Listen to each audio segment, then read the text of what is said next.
right. Welcome back, everybody, to another episode of Steers Angler Podcast. I am Bailey Egbrett here with my good buddy, Mr. Andy Full, Mr. Master Captain. What's going on, dude? You can stop calling me that now. I don't know. It's kind of every time you say that, I'm like, oh, I'm in an episode of Halo. So, boy, do we have a good one tonight, don't we? Oh, yeah. Many rabbit holes. It'll be the epitome show of rabbit holes. I know we talk about how we do it all the time, but tonight we'll be like talking about absolutely everything. But it's going to be a fun one. We had Eric on.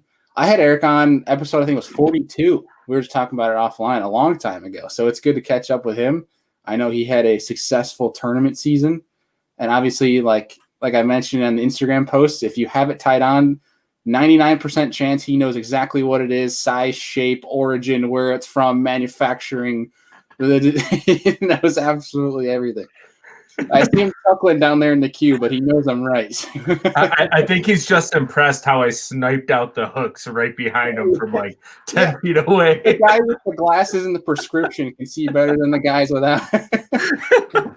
I recognize brands and labeling really well. I have like a very photogenic memory. So I was just like, ooh, I know what those are. I think those are decoy hooks. I never even heard what those are. So I'm dude, JDM stuff. You got to get in the JDM wave. Oh, I do. I really do. I say it to Andy all the time offline that he's my terminal guy. Like I'm behind on everything terminal. So like I just ask Andy questions all the time. Well, speaking of which, let's end the debate right now. How does that glass rod feel so far? It feels incredible. You're welcome. Oh, we can ask Eric, glass or graphite. Yeah, I have some chatterbait questions for him too. Sweet. But, we're getting into a bunch of them. I see you're saying something, Eric. I can't hear you right now. We'll hear you in a second. We'll bring it up in a second. Let's just bring him in. Let's go. All right. Yeah, let's roll with it tonight then. What's going on, dude? What's going on, man? Good to see everybody, man. Thanks for having me back. I appreciate it. Andrew, nice to meet you. Of course. Yeah, you too, man. You too. We jumped right into it. We could see you going on a rant down there, so I guess we'll just bring you in right away. So we'll just get rid of the Hobie ad tonight. We'll just take a commercial break randomly. That's a good idea. That's a good idea for the water break. Well, dude, talk to us because obviously 2020 has been wild, year for everybody. But it seems like it treated you well on the competitive side of things. It did. So, my Scooter Lily, Captain Scooter Lily of CWW Inshore Charter. I'm repping the brand tonight, man. CWW Inshore Charters, Captain Scooter. I hope you're watching. But yeah, man. So his title sponsor is Angler's Choice. That's the main circuit that we fished down in the Carolinas and Virginia last year. And they elected to cancel the season due to COVID. So that was our path to the Bass Nation Championship that we fished the prior year in Hartwell. So that was tough. Didn't find another entry point into that. But nonetheless, one of the secondary ones we fish is Bojangles. And that's one of the longest running. It is, man. Chicken, right? It's one of the I'm talking about Bojangles chicken. It's one of the longest running. Me too, man. It's one of the longest running team tournament trails down in the Carolinas. And we ended up winning the points championship. And so we got an automatic berth because we didn't fish all their derbies, but accumulated enough points with the high finishes that we had to enter into the classic. So the classic is on Lake Gaston. It's a 2-day event, and we ended up taking home the trophy, man. So pumped about it, man. I gotta grab it. So there's the gear, man. Dude, there's the gear. So we walked away with like 10 grand. Contingency money would have been a little bit more, but there's the points championship plaque in the back with a Mike E-Step crankbait on there. We won't go down that rabbit hole quite yet, but yeah. So a clean sweep for the Derby season. It's a great collaboration between me and Scooter. It's a combination of power and finesse. I can throw junk with the rest of them, and I can throw power, but I'll finesse it down. Funny story how we met. I'll just give everybody a little bit of background how I met Scooter. So 3 years ago, I was fishing another region 7 with a good buddy of mine, Brian Briesmeister of Bass Alarm Buzz Baits. I've talked a lot about his buzz baits over the years. It's the old Chatterbuzz. And I was down to fish the Chowan River for the first time. So I drove down Thursday night. We're supposed to practice Friday. And Brian calls me and says, dude, it's not going to happen. I got to work. He works for IBM. And so I'm sitting in Carolina Thursday, and I'm like, I got no bass boat. My bass boat's in Maryland. I'm not driving 6 hours to get and come back to practice. So I'm like, let me see if I can find a guide. It sounds kind of weird. There's no rules against hiring a guide in this tournament trail. So I call 3 guys. You know, one doesn't call me back. The other goes, maybe I can do it. And Scooter calls me right back and says, yeah, man, listen, I don't have my bass boat. I have a bay boat because my bass boat's in the shop getting repaired. Like center console? Center console T-top. And I'm like, that's kind of weird. But all right, man, I'll take a chance because I'm like, I don't care. I mean, I just want to go fishing. I don't care what we do, what we go fishing for. We have literally an epic day on the water together. When he first showed up and rolled into the parking lot, you know, I have like 17 rods and like a bunch of tackle. And literally he shows me 2 packs of trick worms, a Bagley Bango lure, and says, I might not throw this one, an unnamed popper that I won't talk about because it's his deal. I throw it too, by the way, but I'll honor that. And he goes, let's see what happens. and some lead heads. I'm like, no way, man. No way. And literally, true to form, he uses 2 rods. And I'm right there with him using 2 rods. And we catch them. At the end of the day, it's like 110 degrees. We burn through like 20 waters, probably sitting on about a 27-pound bag. Roll up to a cypress tree. I'm like, you know, F it. Believe me, I was fishing heavy line the most of the day. I said, I'm gonna bring out a drop shot, 10-pound test. I catch like a 7.5 big fish of the day. It would have been like a 10-pound. It was so freaking long, but it was like leaned out. Heads and leaned out from the summer, man. So like reverse belly. Yeah, so I stayed in touch with him. You know, I hired him with a client and got to know him a little bit. And, you know, he said, maybe we can fish a tournament or 2 because I was kind of knocking on his door a little bit. And so we started to fish together. And our first win was a couple years back. It was a Bojangles. And he kind of texted me on a Friday, said, man, it's not going to happen because at the time he was farming. He was like, I got a plant. And so I'm like, dude, that's okay. I can practice for a Sunday tournament with my buddy Jack Rinkers fishing the PA Bass Nation. And we made it to the Harris chain that year, me and Jack. And 19 waters to be exact. He's watching. So Scooter, so I call Jack. I'm on the phone with Jack, and Scooter's ringing me like when I'm talking to Jack. Hey, Jack, I can come practice tomorrow on Saturday. And I go, hold on, Jack. Scooter's on the phone. All right. I'm like, Scooter, what's up? He goes, man, can you still fish? I'm like, yeah, I can. I told you I only need a half hour's notice. It's like 10 o'clock at night. He lives about 5.5 hours away. I get back on the phone with Jack. I'm like, Jack, what should I do, man? Scooter can fish tomorrow. Jack goes, tell him to F off, man. Come fish with me. I'm like, no, Jack, I'm going to fish for $4,000. And so Jack was pissed at me. But I got out of my car. I drove straight through the night. And, dude, we won it. We won that tournament with like 7 minutes. So we fished power with Scooter in the morning. And when I say power, heavier than I've ever fished with a plastic lure in my hand, not punching a mat. So this is like weird. And he is telling me to stick to it, and I'm sticking to it. With about 30 minutes to go, we get back into the Roanoke. And there's everybody had stayed in because the Albemarle Sound was super rough. So there's boats everywhere. And I start re-rigging. He's like, what are you doing, man? There's like 25 minutes left in the tournament. I'm tying a fresh leader on a drop shot. I mean, on a Ned rig. Sorry, Ned rig.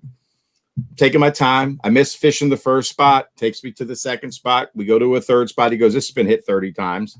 I go, no problem, man. I know what to do. So, man, with 10-pound test, I freaking slide my Ned rig in the V of this tree. And I'm just soaking it, man. I'm like, I'm doing this. And I know that Ned rig's doing this in the current. All of a sudden, tick, the line goes. Dude, all hell broke loose. This fish is under the boat, in the power poles, back through the tree into the pads. He's like, you lost. I'm like, no, man, I didn't lose it, dude. I got it. And so finally, man, she digs like 3 times under the tree and comes up. It's a 5 and change. We win by 4 ounces for 4,000. So that's my history with Scooter. We tore it up this year. We won the Bojangles, and we had a shot at winning the Collins for a boat. We were sitting in second after day 1 on a lake. Scooter just doesn't fish a ton, but miraculously we were in the hunt. broke off a couple good fish, had to fish light. It was a tough bluebird kind of, the lake was turning over. And so bites were very hard to come with. The local sticks blanked. There was like only 5 limits day one. It was brutal. But we ended up in 4th place and took 3rd place option pot. So a very good year for us, man. So it was stoked to fish with him, man. So that's my tournament year in a nutshell. Had some other really good high finishes as well with Scooter. And it was a blast, man. Really enjoyed it. Best tournament season ever I've had. Heck yeah, dude. Good. That's awesome. That's how you pay for all those that water That's right, man. That's right. Did the Bass Lab hair jig / shaky head make an appearance during this tournament schedule?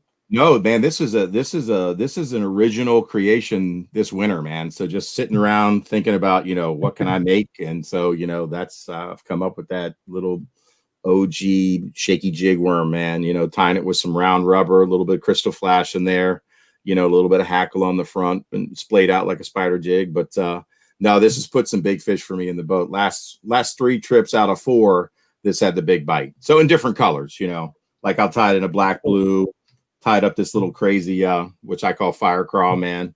Little hot ditty right there, boy. That'll get some attention. You don't see, oddly enough, in colder temperatures for me, these wild colors can elicit some really good strikes. There's some odd color jerk baits out there that'll do the same, right? In fact, I was on a stream with Bait Man and Milliken Fishing, and he showed me this wild ass jerk bait, and it looked like one side looked like that. I mean, it had like a merthiolate color to it, and you wouldn't expect it. It's like that bandit crankbait mistake, 2 different colors, one on one side, one on the other. Yeah. So especially good in cold, clear water too. You wouldn't think that, would you? No. You've been on. I got to do a quick shout out too to Rich Lindgren, who's actually in the chat, as well as Bateman. I linked both they had podcasts with you recently. I linked those in the description. So if for some reason people don't get enough of the Epic Eric tonight, the Epic Eric experience, there's some more stuff down below people can go watch. And I'll tell you, you're running full circle. I'll tell you one more story. One more story about the tournament season with Captain Scooter. So we fish all his waters. I'm not making any of the calls when where we're going, when we're leaving, where to go next. I might have a suggestion here and there now, and he'll let me do it. So we're on one of his strongest areas where we won the first Bojangles together, and it's a slow morning, and he's fishing, and he got a great topwater bite, and I'm like, man, that's a great call, good job. And he looks at me, he goes, man, not really. And I'm like, man, I'm trying to be all positive, man. And so I put the fish in the live well, right? And so about the next cast, it's like a 5.5 pounder, boom, and he lands it, and I'm like, that's my bad motherfucker. And as I go, and I'm fist pumping, bad motherfucker, the fish like flinches, and he goes down, and my fist goes boom in his eye. I had loaned him my sunglasses for the day, and it knocked the lens out. And I'm thinking I'm getting ready for him to just cold cock me dead. For some reason he did. And then I'm like, is that a good call now, motherfucker? I wish we had that on GoPro, man. That would have been viral. That would have had millions of views, man. Literally, it was partner knocks out McBoater. I'm totally celebrating him and that he's a bad man. And literally that just flinches, and he's holding on to it, and I connected square, dude. I couldn't believe it, man. So no, he was okay. I didn't draw any blood. No shiner was had, but it was a good shot. No doubt. You would have been on top of the I don't know if you ever looked into fishing fights on YouTube. You would have been on top of that list. Oh, I think we would have, man. Especially, after he did something great, right? Yeah. Oh man, we've had some funny. We laugh a lot. It's that a good call now? Boom! Top water and punches being thrown the same 30 seconds. Greatest video ever. Unbelievable, man. Unbelievable, man. So it's been a great season, man. I've learned a ton from him. It's just it's a great team effort. No question about it. Our skills mix nicely. So it's good stuff, man. It's good stuff. I'm looking forward to 2022. So yeah, 2021. We'll have to see if he'd want to come on the show at any point. That'd be cool to talk because he does some striper stuff too, doesn't he? He is a saltwater stud. So stripers, speckled and flounder, but and striper, he's incredible. But he also goes for the big red drum, man. Old drum. I'm talking some of the biggest drum in the world, like redfish, man. 40, 50, 60 pounds in shallow water. Can you imagine? Can you imagine being on your kayak, Bailey, in like 4 foot of water, hooking up to a fish that big? You'd be going for a big ride. That would be kind of fun. Yeah. You'll be making a wake. Yeah, you would. Oh, those fish are powerful, man. I've done it with him, with a client of mine who'd never fished before, and we went striper fishing, and we went chasing the big drum, and we both caught a giant drum. I think I got a picture on my Instagram feed. They're monsters. The fish of a lifetime. Literally a fish of a lifetime. That's crazy. A lot of fun. It's like backwaters too, isn't it? Yeah, well, this one's in the Sound, and yes, there are in the backwaters for sure. But some of these bigger drum, they're in bays, but it's the Pamlico Sound. And Scooter, feel free to correct me, man. But it's the Pamlico Sound, but it's not super backwater like you're thinking. Right. I'm not saying they're not there. Yeah, you got a lot of room to work, so they'll take you for a ride. Dude, I've seen some, and shout out to Ryan Lambert. He's a big name in the kayak industry. He does. He put out a video. They went tarpon fishing off of the beach in Florida, I believe it was. And they these dudes are getting clocked at like 3-4 mile an hour, just getting dragged by these. Holy crap! Yeah, I couldn't imagine doing anything like that. But that's crazy. I did that off of a bridge in. We were in Key Biscayne. And I was at a corporate retreat down in Key Biscayne, and everybody's going to South Beach to party. And I'm like, fuck it, I'm going night fishing. So I found a bridge with a catwalk underneath, and the shadow of the light, there were shrimp and bait fish flowing through. And I had my fly rod because I had hired a flats guide that week for bonefish, permit, and tarpon. I almost got the flats slam, another story, but by myself under this catwalk, literally hooking tarpon that were 20, 30, 40. One sounded like a body fall in the water after he freaking jumped. I didn't land anything because you couldn't, because there's nowhere to go. The beach was like fenced off because it was a private beach. I was just hooking them, man. Oh, it was a lot of fun, man. Throwing a Clouser minnow it was a blast, man. You got the best of them. That's all that matters. Didn't matter to me. Right. I sure did. Lost every fly I owned that week, the saltwater flies that I had for those tarpon, but it was fun. Yeah, because I tied up some of the flies that I fished because that's where I got my shaky head jig worm thing. I drop fish for like 10 years, so that's where some of the inspiration comes from creating things. I got a drop shot thing I'll have to show you at some point, man. It's the everlasting gobstopper drop shotter. Interesting. Love the name. Willy Wonka. Willy Wonka. Yeah. It's tied with marabou and a little piece of this company called Leather Jigs. He makes a little drop shot worm. And so, you'd never have to, you could just catch fish after fish after fish. You'd have to send it though, for sure. Maybe like soak the leather strip in gulp. Yeah, but it's a pretty little saucy deal. It's on my Instagram. It's called the Foxy Drop Shot. I think I named it that, did it in a little candy jar. Yeah, and did a like little slow motion vid on it. So yeah, these are the things I do when I'm in the winter and going out of my mind, climbing the walls because I can't fish. Dude, seriously, man. Circles running upside down. Stupid stuff. Ordering shit I don't need constantly. I think we all do that. I think you're normal, man. I got it bad. I got it bad. Absolutely. I don't know. Going out of your mind apparently is certified greatness looking at that shaky worm. How was your guys' tournament season? Did you guys consume trails or? Nothing crazy. Okay. Andy? No, I fished mostly like real low. I fished all local stuff. COVID kind of threw me for a spin, and I belong to like a little club here, West New York Bassmasters. We got like 15 to 20 boats every derby, which is actually really good for New York. Oh yeah. For like a club tournament. So it's pretty good. Was fortunate to take like 4 thirds, 3 seconds. Couldn't win a tournament to save my life in that trail. But on another trail that I fished when I got a win, and then to finish the season, me and Destin DeMarion dropped 29 pounds on Lake Erie. Dude, that's crazy. That's the 30-pound bag is like what everybody's trying to do, right? Have you done it outside of a tournament? 29 in a tournament's stupid. Have you done it outside of a tournament? I have. Yeah. Wow. What's the best time of year to do it? Imagine.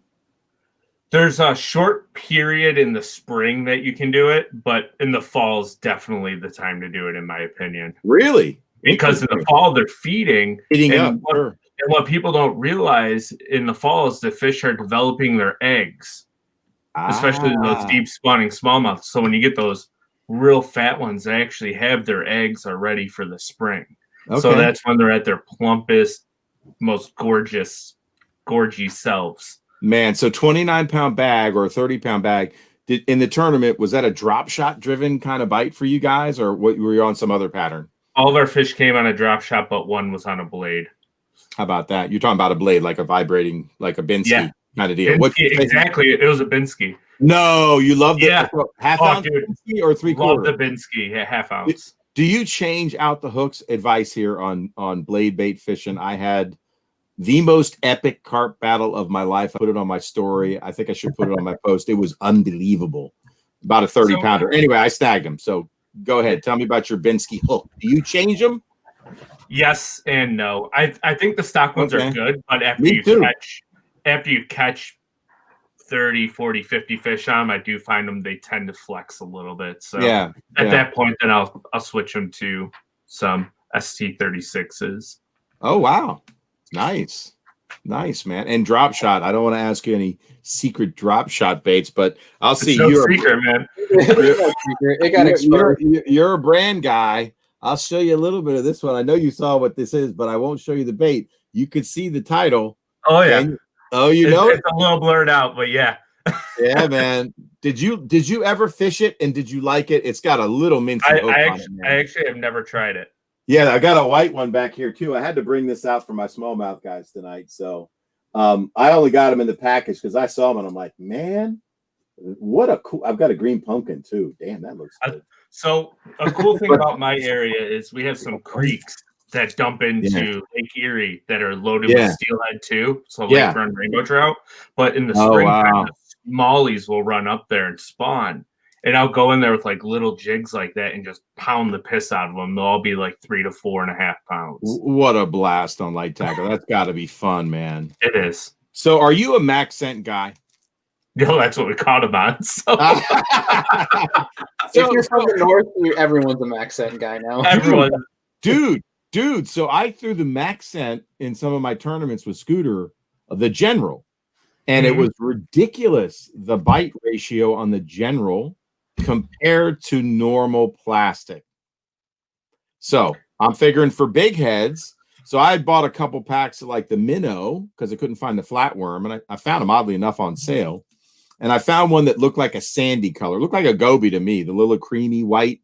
And dropped it with Travis, and he was dropping his favorite bait. And I didn't catch anything big in this 40 to 50 foot spot we were fishing, but it was I was non-stop. I had the same experience in a Western Maryland lake. I'm throwing one of my favorite drop shot baits for smallmouth. I'm in a tournament. It's a Wednesday nighter. And my buddy had borrowed his buddy's boat who's fishing the NPFL this year, Tim. And Justin was like, fuck it. I'm going to break out a pack of his freaking flat nose minnow. And I'm like, a worm. I'm like, let's do it. And literally when he put it on, I was still fishing the regular plastic. He caught like 3 in a row. And I'm like, give me one of them. My first cast, my second cast, nothing big, but it was just, to me, it's got to be that bait. That bait is dispersing scent to bring them to, because there's no different action. There's no different profile than other drop shot worms. I'll tell you, there's only 2 5-inch baits of like stick worms that I own, and that's the Senko and then the flatworm General. That's all. The Max in General. That's all you need. Yeah. All right. Flatworm General. See where my mind's at. Like, hey, cut it in half and it would become a flatworm General. That's a little tip for everybody, man. There's no question that dudes were cutting Senkos in half and getting a lot of good action out of those baits. There's a lot of that's how the half shell was born, right? cutting a beaver in half, right? So yeah, don't sleep on a half of a mag scent flatworm general. All right. Well, giving so many secrets out here. I was listening to I have a Bass U subscription, and I was watching a show with John Cox, and he was talking about the general with the max scent, and he said it's obviously not really a color deal, but it's more of it puts off like a bait slick with that max scent. It has and to. It's also not like a Senko where it puts off like a shiny glimmer to it. Yeah, that max scent makes it look flat and ugly, and that's what he thinks makes it more realistic. I agree. There's nothing sexy about it. There's no sheen. Yeah. It's like taking a crankbait and throwing a Brillo pad on it, you know, and knocking down that shine to make it look more natural, man. So fascinating. Yeah. I'm thinking there might be some, like, you know how like the pop rocks, you put them in your mouth and they crackle. That's what I imagine the max scent's doing. It's dispersing a slick and it's going, and the bass go, what the fuck is that? And I gotta go swim over to it, man, and just eat that shit.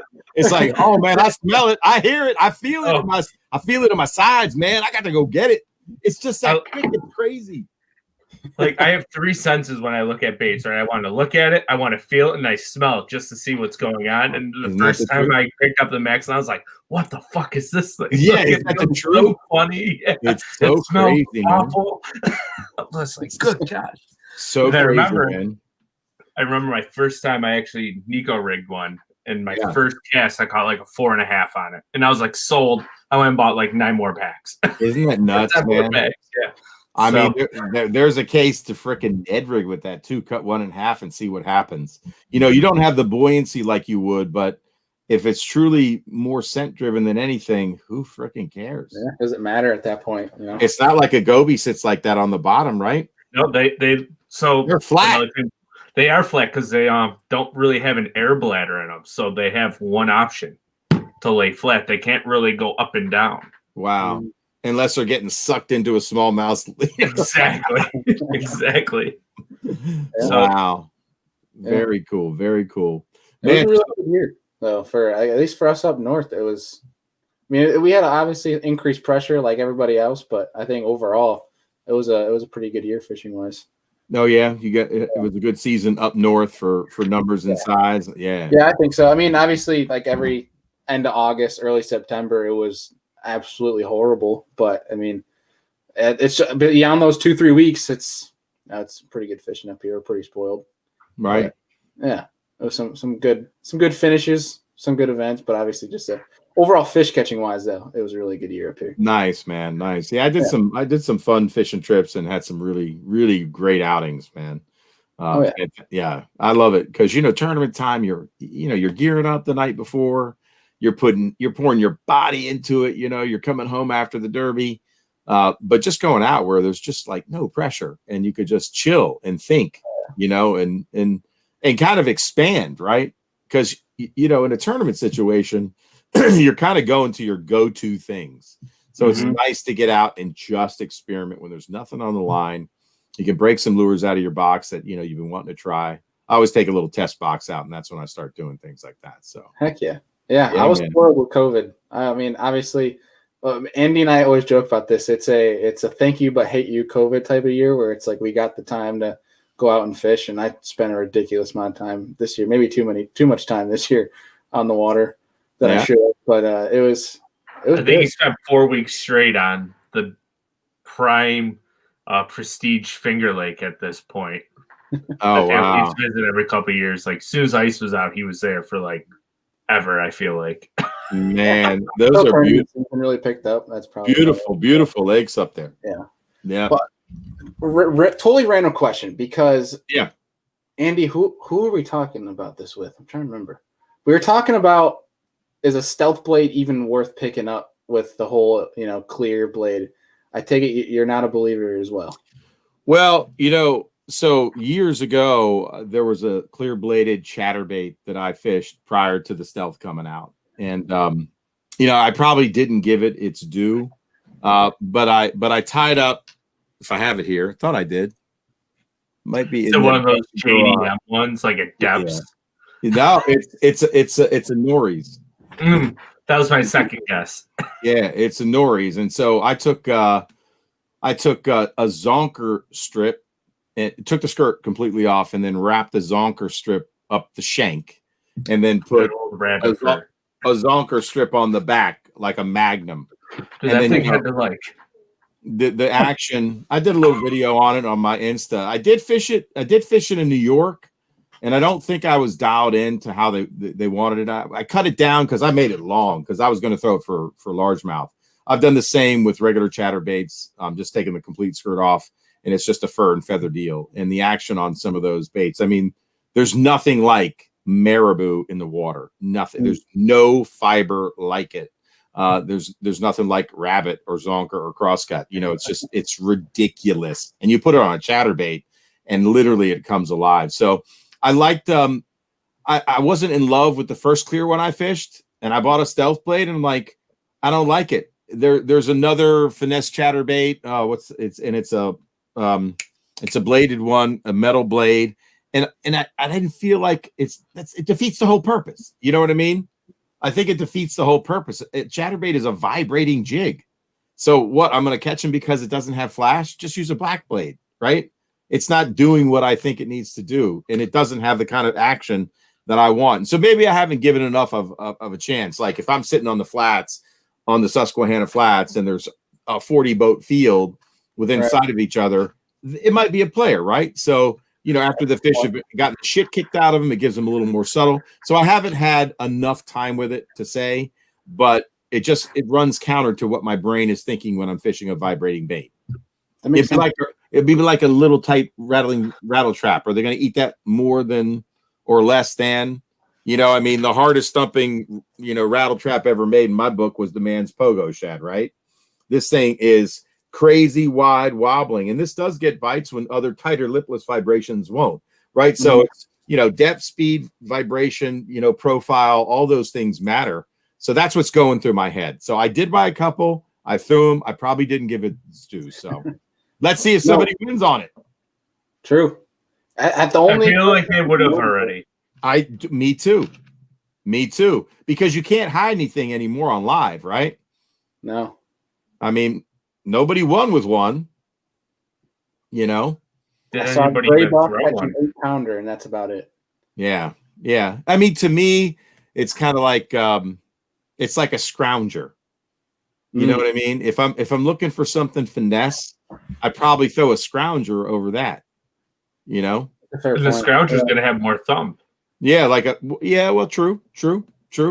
You know, like one of those big hog farmer scroungers with the big hackle coming off the back, you know, big bait profile, you know, a little more subtle, a little more natural. It doesn't have that clacking on the head, you know, but is the stealth still clacking on the head?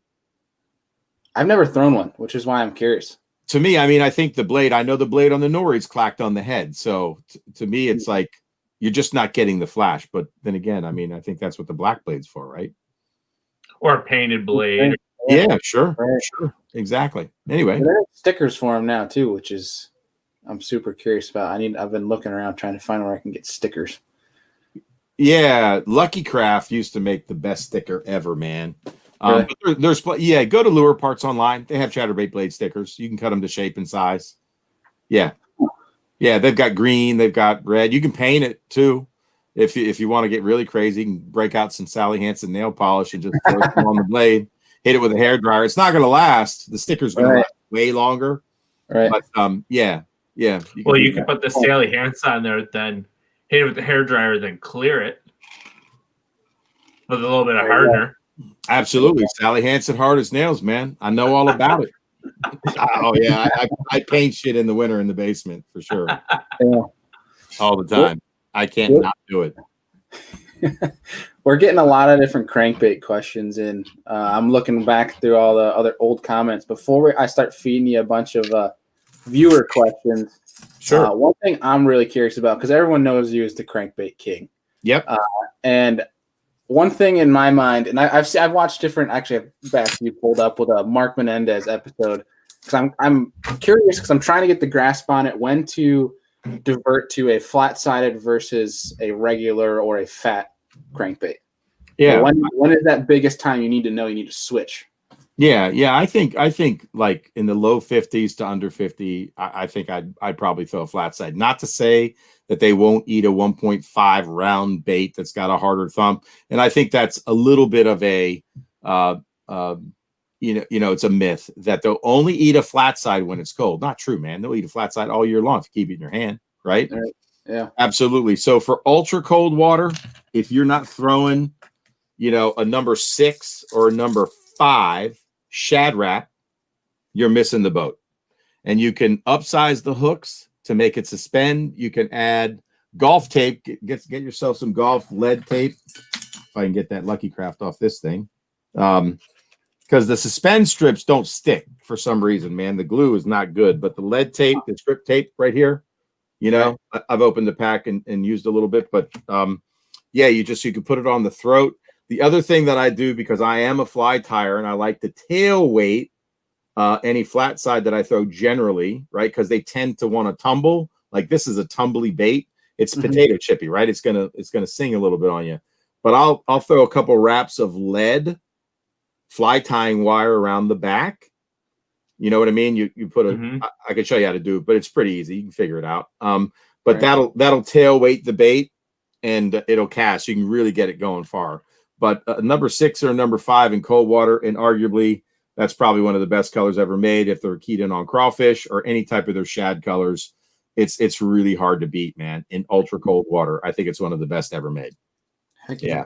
Now, So, what's your rod setup for throwing something like that? So I'm gonna throw the number 5 and number 6. I got a G Loomis fiberglass graphite blend, the old mahogany series, the CBR. And when they used to sell, it's my favorite cranking rod ever made. I wish they would come back with it, but they haven't. When they were selling direct to rod builders, you could get G Loomis blanks. They weren't the same color, so they had a closeout, and I bought 2 blanks, and I had a custom rod builder made me one for my spinning rod. And my biggest in a tournament on a flat side that I had throat weighted. I throat weight my flat sides too for ultra cold water because when the baits you want it to suspend, right? So when I'm worming a crankbait in ultra cold water or colder water and I hit a rock, a lot of balsa baits will back out, and when it's warmer, that'll trigger the bite. But if I hit that rock and that bait just stays there or maybe slowly sinks, that's going to trigger bite. It's in their face, and then you're pulling it, so you're pulling and reeling, you're pulling and reeling to feel what the bottom contour is instead of a steady reel. So I'll mix up the retrieves. I'll worm it, I'll pull it, and then I'll steady, slow retrieve it to see what action they want. But man, shad wrap ultra cold water number 6 or number 5. This is the number 7, and you got the big boy, the number 8, but the shad patterns. But that's old school, man. I think it's probably an Ireland bait, probably. Yeah, that old crawfish color, man. And you see how it's faded, they're beauties. You can always tell by the yellowish lip on it too. Yeah, absolutely. The age of the Rapala, Yeah, so lots of ways to weight these. Upsize the hooks, put a little lead strip there, throw a little lead wire on the tail, and you've got yourself a money bait. And you can test them while you're on the water. You know what I mean? So going up on hook size is a good deal. There's a lot of videos out there on how to weight it. Iconelli did a great one. I did a vid with Travis, and I showed how I would tail weight the flat sides. Yep, you could throw a little Sally Hansen on some of the shad colored ones. I remember I was out on the Potomac with Captain Steve Chaconis, sells his boat in the fall every year. Water was in probably the high 40s. A lot of shad present. There's a little small bay anchovies get thick in the Potomac and Upper Bay. And that number 5, I had thrown a little line of like rainbow sparkle Sally Hansen down the side to make it look just like a bay anchovy. I literally, he dug, I only had one. Because I only had one. And I'm like, dude, I got nothing. We tried to match crankbait after crankbait, and that was the only thing those fish would eat. Yeah, it's crazy, man. They get that tuned into a bait sometimes. I know that sounds stupid, but no, it makes sense. Yeah, it's very cool. Yep. Yeah, so flat sides in colder water below 50 in my book. Ultra cold water, I'm going to the shad wrap. Makes sense. Yeah, man. I definitely dumbed it down for somebody like me. There you go. There you go. Yeah. We have a question from Chris Birch. And it's actually something I was going to ask you too. So Chris is stealing my question. But your most prized lure or collector, one that I'm assuming by him saying fishable one that you'd actually throw. Oh. Wow. That's a good one, man. Are we talking crankbait or any lure? I think any. I think he's talking any, but I guess it's up to you what route you want to take that one. See, I'm such a junkhead, man. It's hard for me to say. I could go through like, okay, in the vibrating jig category, it's not a jackhammer. It's that JDM one I probably talked about before on Too Many Streams. Had a really cool experience. It's a hunting chatterbait. I would say, man. I was going to ask you the same question, but in terms of balls. Man. Oh, wow. That's so hard. You're killing me, man. Oh my God. I go in my drawer, man. All right. I'll give some people like baits that you could still get. Probably like a WEC. Yeah. I mean, well, before I can't show that. My boy Scooter harder than our three. My boy Scooter. I wouldn't throw this, but this is one of my prized possessions. The Baby Pig by Ronnie B. So that's probably one of my prized possessions. That's why it stays in the desk. What do those baby pigs go for now? I've seen them go for like $235. Oh, yeah. Am I right on that mark? It's like $230 to like $350 for a lot of those like baby pigs. Yeah, it's crazy. Yeah, definitely, man. A couple $100. So for out of the ordinary lures, like in the lipless category, the Pogo Shad. You could still buy them. They're hard to get. I'll show you one that'll make you cry. This was painted by my buddy Tacklecraft, TK Stanley, over at Tacklecraft, man. Look at that, dude. Look at this fire crawl color, dude. Are you kidding me? That's funny. Purple. How ridiculous is that? And this is one of my favorite colorways ever for colder water. Ozark Shad in the Bomber family. And they discontinued the color. And, if you've got a cold water deal going on, this Ozark Shad, and he recreated it for me. But that's the Pogo Shad and Ozark Shad. I mean, are you kidding me? That's sweet. Isn't that hot? It's like an olive drab Tennessee Shad. Yeah, that's right. That's right. And it's got some purplescent going. You can never really appreciate it until you see it. Yeah. But really what makes this cool is that when you're working this bait, if you rip it and then stop it, this tail makes it corkscrew down like a dying shad. So the secondary action is what makes this bait special in my book. So he did. I've got some really special wiggle warts, and see, I haven't shown you a wood bait yet, right? So I'm trying to like stick with some plastic stuff. So this is another crawl in an OG wiggle wart painted by TK. Yeah, he does beautiful work. Tacklecraft, man. Oh, yeah. Yeah, I've had some great days. Wiggle warts are not just for the Ozarks, Lake of the Ozarks and areas like that. They eat them everywhere, by the way. Very certain situations. Spooky. Yeah. Time and place for anything. That's right. So those are some of my favorite, and of course, I'm going to do a post on this, but another unicorn bait is the cold water flat A, man. And this is the recreation of the OG up top. They made the colors a little hotter in this one. I tend to prefer the faded out one. So that's the hard to impossible find original sun perch on top. Sun perch. Yeah. Yep. Yeah. Scott Klein invited all of us to go speckled trout and cobia fishing. Oh my gosh. How about that? Cobia sounds like a lot of fun.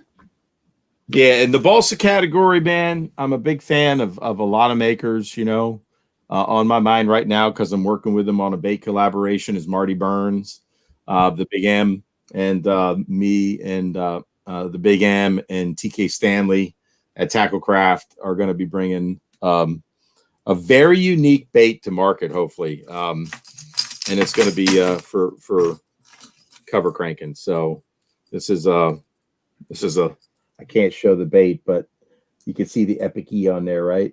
Yeah. Hold on. There it is. So anyway. Oh. Yeah. Okay. So I hear the rattle.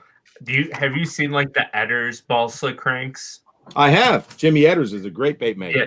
Mm-hmm. So he put in a transfer system Mm-hmm. into his balsa baits to help it cast farther. That's pretty hot, man. That's pretty hot. Yeah, some of those smaller flat sides, if they could figure that out, that I'd like to test one of those. I haven't yet with Jimmy, but he sent me a couple baits to try. I can't wait to get them out this spring. So kind of missed that spring bite last year, and my tournament season started later, but this year's going to start in March. So those are all going to be coming into play, man.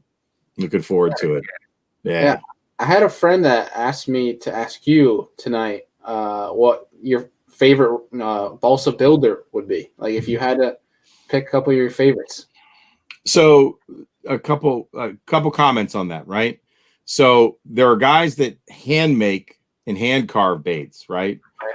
And I'd have to say Big M for the hand carve by hand, right? There's just not many people doing that. And then there's the guys, and there's no shame in this game to use the replicator, right? CNC machine. They've got a master, and they're just pumping out the baits. So very different builds there, right? So I'd say from a totally handmade bait, because there's only a handful of guys doing that anymore.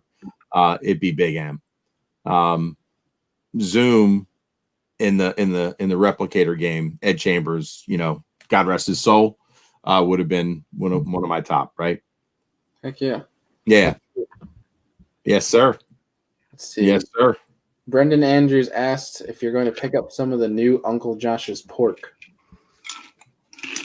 Maybe. I got a lot of old pork that I got to fish through first. But it really depends. If anybody that's watching tonight has gotten a new, jar, the only question that matters is it soft? Are the colors good, and is it soft, right? Because if it's I got some bad jars in the mix, right? Everybody bought a stiff, jar of Uncle Josh, right? But when you got some supple stuff, it was the right stuff, right? Ah, okay. Yeah. Oh, yeah. And there's no way to tenderize it. I think people have been through you Google how do you make a pork, frog more tender. I don't know if there's a way to do it, man. I don't think there is. Tenderizer and just start pounding on it. My buddy Steve Chaconis, that I take fishing in the fall when he sells his boat, man, he said he tried everything. Couldn't do it. Everything. Some plastic wrap and bang it. Yeah, exactly. Exactly. So if anybody knows, man, post up right now. Yeah. See, I don't even know. Do you have any experience with Bass Magnet Crank and Craw? Yeah, it's just funny. It's a plastic bait, and really sleek design. I have a few, but I've never thrown it. It was one of those where I only had a handful, and I'm thinking to myself, it's a very unique bait. It probably was in my tackle box at one point, but I stuck with the more traditional, craws. Very cool looking bait, by the way. Interesting. I've never heard of it. Jamie Newton said he's pounded numerous chunks of pork in your day. Well, Jamie, did it work? That is the question. And how did you get it to work if you did? That's what I want to know, man. Are you guys fans of like the wobble head, like free swing and weight kind of deal? Yeah. Do you love the swing head? Have you ever seen any finesse ones before, like 8th ounce? Not really. With a hook. Yeah. How are the I had to go to Eastern Europe to get some inspiration to find this stuff, man. So yeah, this is kind of cool. This has kind of got like a wedge head for grass, 1/8 ounce right there. And it's got, I like the bite on this hook. It is a Gamakatsu, by the way, because my beef with a lot of the EWG Gamakatsus is, if you look at the line tie and the hook point, they're almost in line with each other. But this one's got a nice gap, man. It's got a nice gap. That's got a nice gap. So I'm going to put these in the game this year and see what happens in finesse situations. I'm pretty stoked about them. Yeah. Yeah. I do like it kind of looks like a slider head on that almost. It is, but it's free swinging. It is a slider head shape, absolutely, but free swinging, man. Can you see that? It's free swinging. Yeah. I'm pretty stoked. I can just think of a couple baits that you could put on that would just be dynamite. Right. You know, scattered grass. I mean, that would just slide through so nice, man. I mean, a Maxent General would do all right.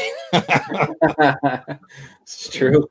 Heck yeah, man. Anything Maxent. No doubt about it. Brendan Andrews is asking your favorite big soft plastic swim bait.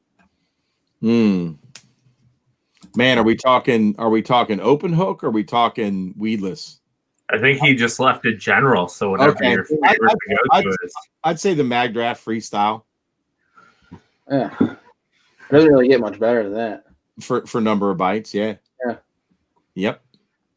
Yeah, you're getting some big swim bait questions. Have you been dabbling in big swim baits this past year, man? Man, I've dabbled in everything, dude. So yeah, I did a little swim bait fishing last year in Alabama with Travis at Smallmouth Crush. We were at this place, Piero Ranch, and was pre-spawn. There were a couple fish on the beds, and he had an epic frog day one. And then day two, it was high sun, a little ripple on the water.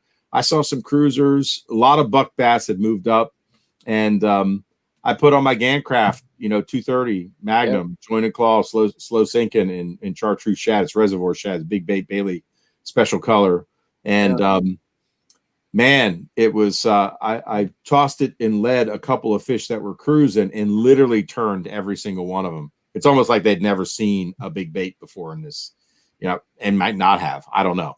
But anyway, so I noticed the larger fish were on the drop, like in 6 to 8, right off the drop. So the big females were hanging back. The bucks had moved up. There were a few spawners. And made a parallel cast. Travis gave me the front of the boat. He's kind of yapping on the cell phone at that point.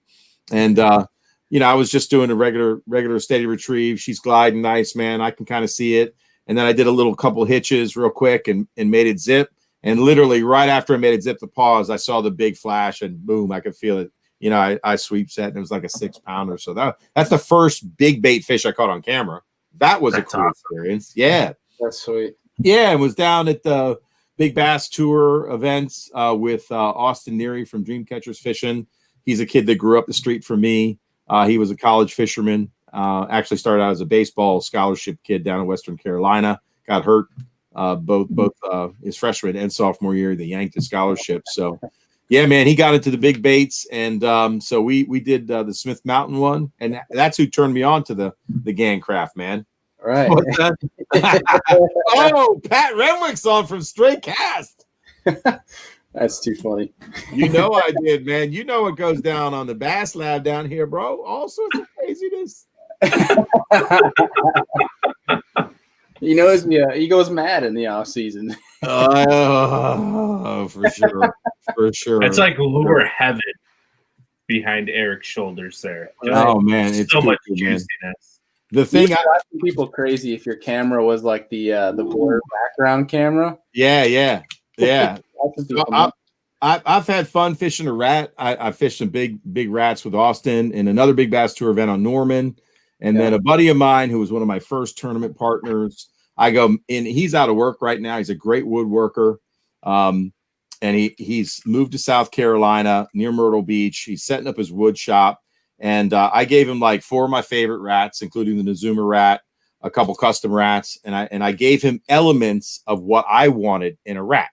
And I wanted a small rat for tournament fish, specifically for cruisers down, in the Carolinas on some of the Clearwater lakes we fish after they spawn. They wolf pack on those lakes, especially when the bluegill are spawning. And so I said, give me X, Y, and Z. He nailed it. So he gave me a prototype, which is not this one. And he brought it to me. We go down to the pond that I grew up on. It's a farm pond, still here. There's a lot of houses around it now. It gets fished constantly, so there's a lot of pressure.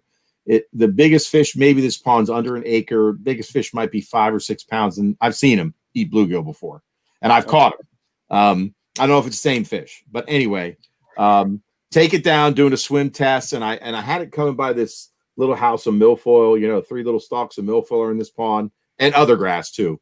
But there is some milfoil that is in there. So anyway, stop it and engage the reel, and literally the fish just cracks it, and it's a big. So on a little iPhone, and he did a shitty job of like filming it, but we got it on camera, which was pretty cool. Took a second prototype, which was this one, to another pond, and caught another good like 3.5 pounder, and then caught a bass with Scooter Lily on this exact rat right here. So yeah, it's got a nice rattle in, if you can hear that, and it's got some clackers out, and it's got so I can crank these rats down as well as wake them. So the original one I caught actually a bass subsurface. My wife and my daughter came to visit me at that same pond, and I was testing 3 rats at that point, and I was doing a crank down test to show them how the rats swim underwater. And I was burning the rat. I stopped it, and then I popped it, and when I popped it, I caught like a 2.5 pounder. That was pretty cool. So yeah, rats are not just for waking. You can catch a lot of fish subsurface with them too. I feel like the drag on it when you crank it down has to be so like tedious, and it's tiring on the arm. it's not as bad as you think, because this is made out of wood. These are not. If this was a composite rat, it'd be a lot heavier. But this is incredibly light for what you'd think, because a lot of guys are pouring them out of certain resins. These are handmade wood baits. So yeah, so I'm trying to work on a collaboration with him this year to bring a tournament style rat to bear. So we'll see. Yeah. Waking a rat around like shallow wood is a lot of fun. It's so awesome. When they hit it, they just want to destroy it. Oh yeah. it's crazy. It's a really cool way to catch them. Yeah, Tim, you're right, man. Rats down the Carolina, man, they eat it in Maryland too. I think it's instinctive to those fish, right? Especially if they wolf pack. I don't think they wolf pack. You really can't see them on my rivers wolf packing. I don't know if they do that on the Potomac or Upper Bay, oddly enough. I know they do. I know they do it in Western Maryland at Deep Creek. I know they do it in the Carolinas for sure. I've seen those wolf packs. So interesting. Yeah. Fishing has an interesting question too. Talking about asking your favorite tidal water bait, which I think is an interesting question. So I don't think I've ever heard that picked out.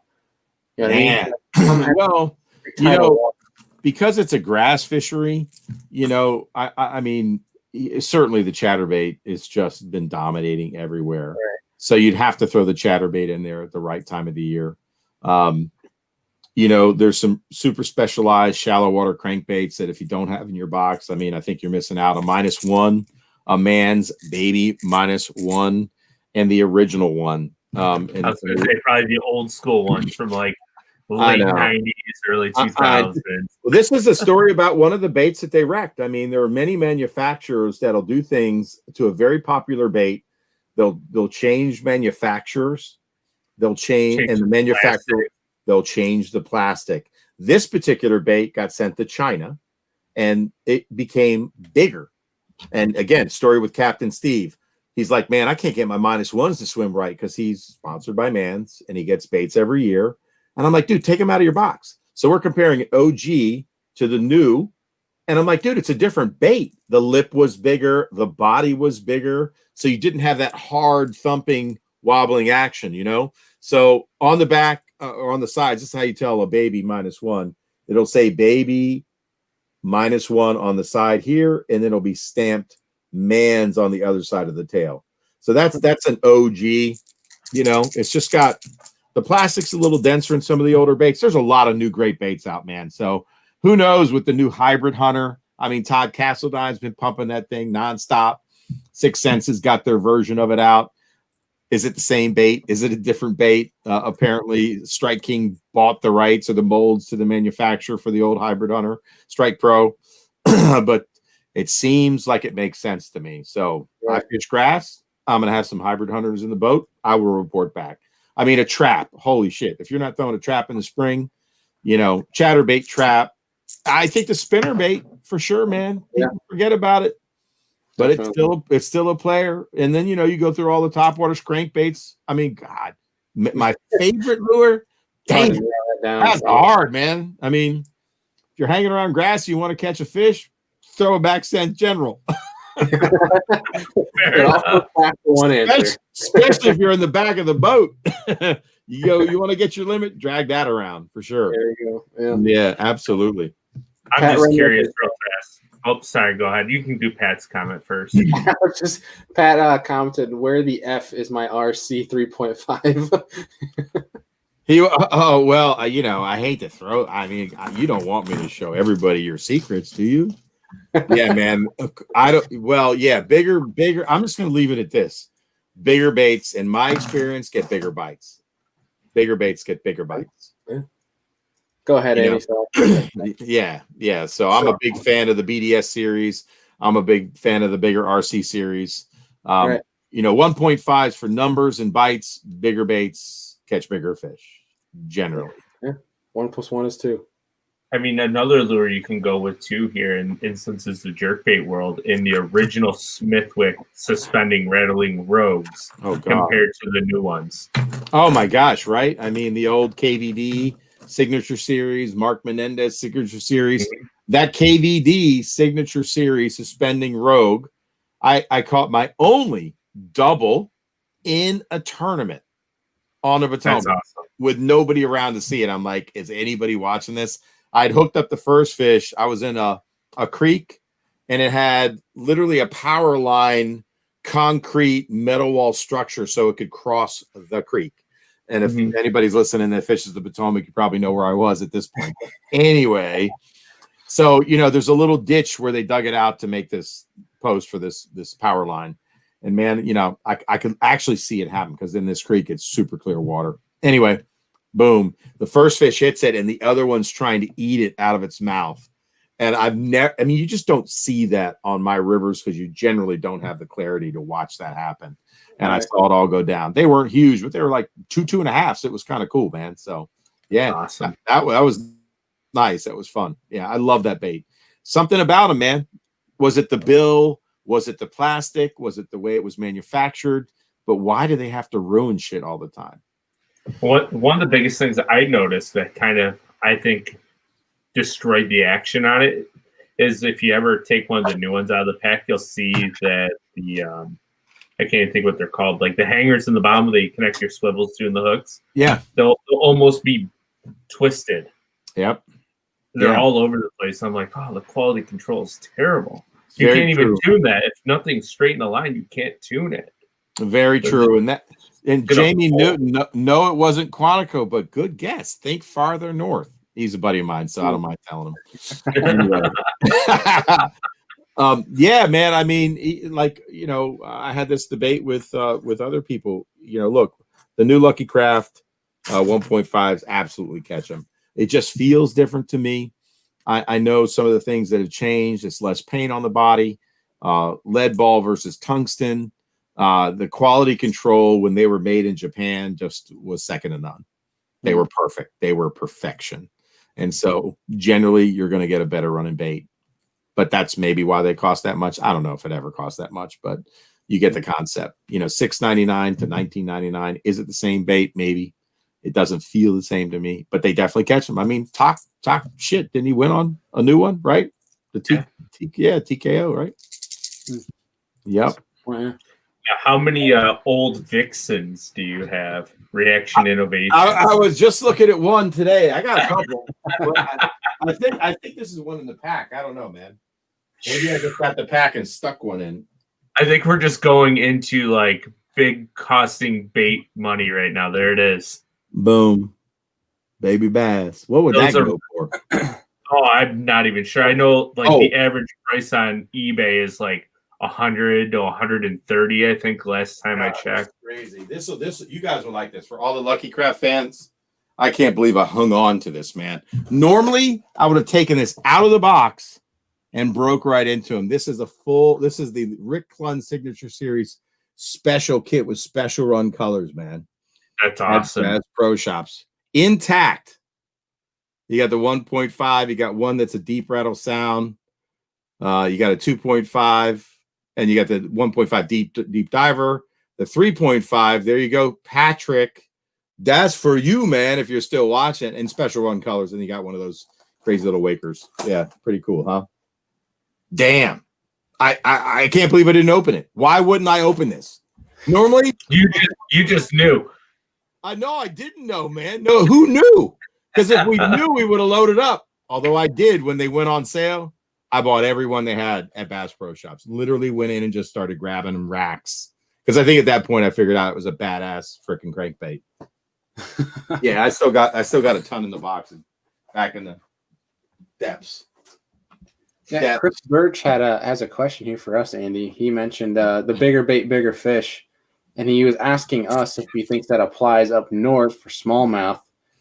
I think it can, but I think in very minute situations it could. Yeah, it's very situational based. Yeah. And there are times that I will throw a bigger bait just to see if I can get a bigger bite, and I usually do, but it's a one-off.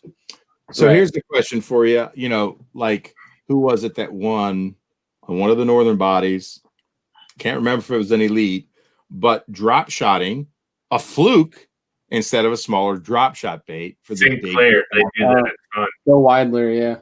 So is that a St. Clair specific thing, or is that any northern body? If you stuck with it in your hand and it was max scent and you did the regular size fluke, would you generally get a bigger bite?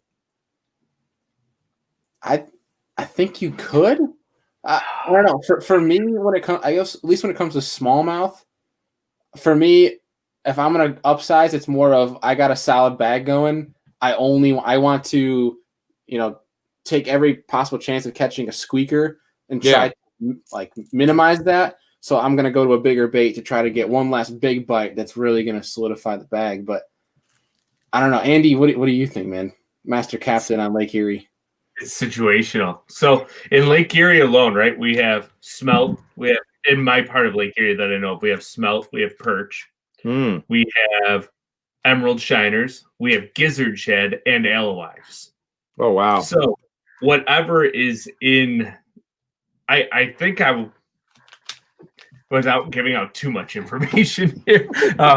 So it's all situational based because I do have some of those bigger baits, but I need to know what I'm looking at. I need to know what bait fish is around before I go and do it. Right. So it's extremely situational. Yeah, Darius says St. Clair use a Dream Shot Magnum. I'm going to show up one of those. This is the Beast Coast Little Hustler. Man, and oh baby, it's a marabou. Little spider jig side. Oh my gosh, man! You throw a little max scent on the back of that. Why do they have a crawl trailer out at this point? Max scent.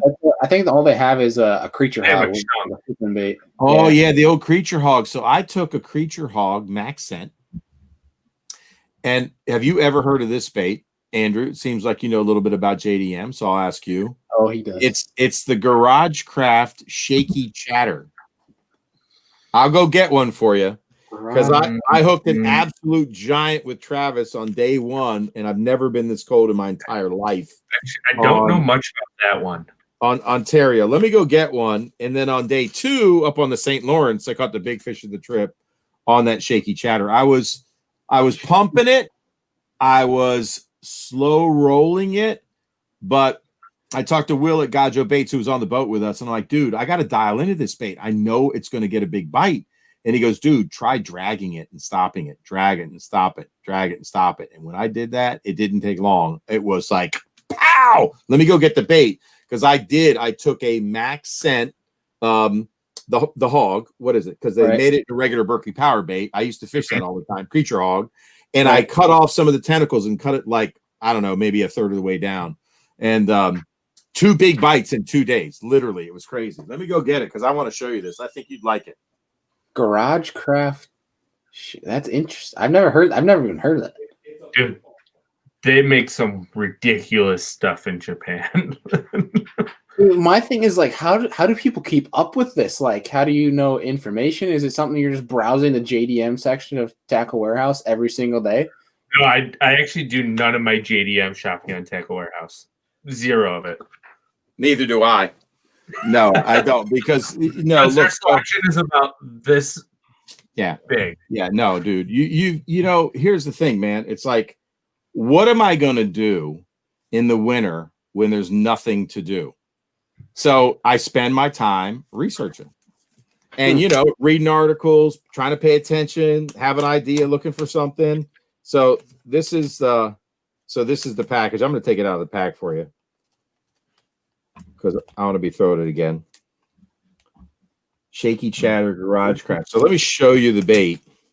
So they obviously do things in grams. This is 5 grams, which I think is what, like maybe a quarter of an ounce? Yeah, I want to say it's just under a quarter, I believe. Just under a quarter. So look at this little ditty. Look how sexy this little bait is, man. What the fuck? It's a little chatterbait with a football head too. Looks like those crappie chatterbaits that Z. Yeah. You throw that on like 8-pound test. That's what I did. I threw it on a spinning rod. It's got a light wire hook, right? And so it's not the best keeper. It's kind of like it's got some ribs on it, but it does have a weed guard, 2 little strands. It's kind of a medium, so it would keep you out of a little bit of a trouble. But yeah, it's a really little tight vibration. And so, I was pulsing it, but hopping it. I was like hopping it because it was colder water that we were fishing. Not the right thing. But as soon as I started dragging this with that little Max Scent creature hog on the back, cut down, it was instant. Yeah. Yeah. Huh. The fish in Ontario that pulled off was I don't even know. Giant. Yeah. It was cool. Oh, it's funny too when you get those big old smallies. Their mouth, like that tissue around their mouth, is so hard. It really, really is. Yeah, that was it, man. Because I couldn't feel my hands at that point. I was done at about 1 o'clock. It was so freaking cold. Freaky to the north. Freaky story, Andrew and Bailey. You will flip out. So that's another good one. The Avokatsu one. Man, that's the one I would. That's a neat one. Yeah. That's a neat one. Yeah. That one right there. Oh yeah. And I hand tied the skirt on that one. Anyway, so fishing Max Scent 40-50 feet. It's probably the deepest I've ever drop shotted in my life. I'm not a drop shotter like extraordinaire. Travis can kill me every day on it. But I had Max Scent, and I'm literally like, it's fish after fish after fish, and some small ones, a couple decent ones. And so I reel another one up, and I'm like, he's got a lure in his mouth. And I'm like, no, wait, what is that? So I had to get the pliers and pull it out.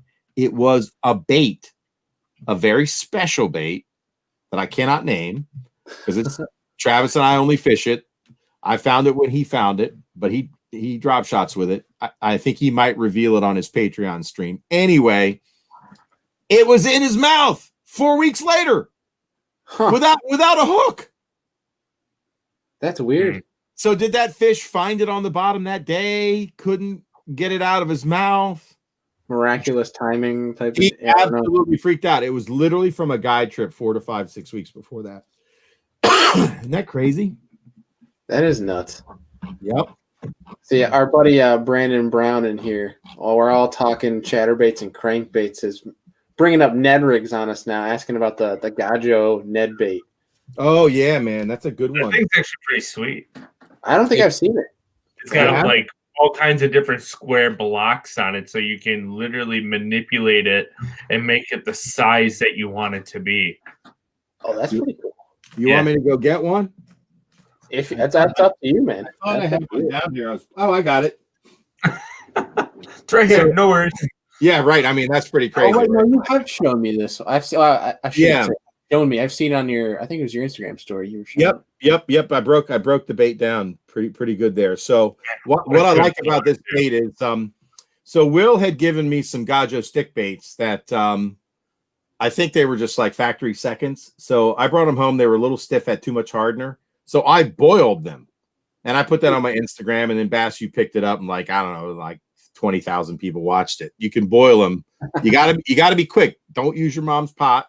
Right, because she'll be pissed at you, or your wife's pot, and it makes it super soft. So he made these, super soft. But the segment, this is a brilliant design on his part. I had nothing to do with it. This is Paradise, this color. like a green pumpkin with gold, purple, Like and a black. gold one. Like, very good. Yep. And I like it because it'll accept dye. That's my only kick on Z-Man.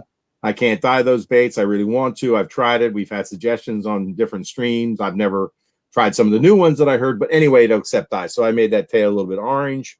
But as Andrew was saying, you can cut down the segments, like I'll pull a segment off. It's easy to just do while you're on the boat, and it's a clean cut.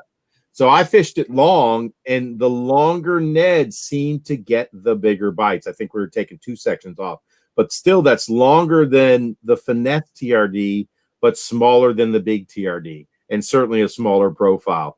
And the way the hook and the way these little grooves are, the finesse TRD Ned head, you can fish it like the tiny child rig weedless. You know what I mean? Weedless with a Ned head. Or you can fish it just exposed hook. And it comes through at the exact spot you need it to. It's so crazy. So I think he designed them that way. What about this, Andrew? Hold on. Man, this might be dirty. I'm going to have to try this on the Potomac. Oh. Ooh, that came through at one of the grooves too, man. Dude, don't tell me that wouldn't work. With that little, oh, man. Oh, man. That's just yeah. And those little grooves, you're gonna get a little bubble trail off of it too as you it would, shakes. Man. You would, man. Little freaking, oh my God, little scent on that thing, man. Whew. So smallmouth are totally scent driven. If you weren't fishing max scent, what scent would you be using? The gulp spray, smelly jelly. I might put some smelly jelly, Bass Feast on this UV. I won't lie. I'll go right into one of my deep dark secrets here. Mega Strike. I had some Mega Strike with me on the Potomac when I caught my shaky jig worm fish. So good old Bobby and his Mega Strike, Roland Martin, stinky scent crawfish. That thing. There are times that Mega Strike works, but here's the issue. I have some of the old tubes, and now there's some new tubes. And the older ones are like an orangish. I think they had more like that realistic. I don't know. It was a darker liquid. The new ones are clear. Yeah, see, I got the clear one. Yeah, so I have 2 tubes of the old stuff, and I got 1 tube of the new, and I threw the new stuff out. I just didn't think it worked as good. Dude, wow, man. Wow. Something I've kind of played around with is cutting down a Gambler Ace, because I have that. It's a wicked scent that Gambler has. That garlic scent bad. knock you out, man. It's so. I'll never forget the first time I opened a bag of ugly otters, and I was just like, oh. Like it was like Christmas morning, and I'm sitting there, and I was like, I want some of these baits, and I opened it up right in the middle of the living room floor, and I was just like, oh my God. Oh no. My first one, I think it was the Why Not, and I opened the bag, and I wasn't paying attention. I opened it, and I opened it too hard, and I went like that, and it all came at me all over my spirit. Oh, yeah, it was so bad. So let's talk about baits like the Why Not, like ringed baits. Right. I think there's something to them, man. The ringworm, nobody fishes it anymore on my rivers. I don't remember the last person I met with a ringworm, but it will pull your ass out of a jam when you need a bite in hot summer, finicky, pressured fish weather. When they're dirt shallow, take on a French fry.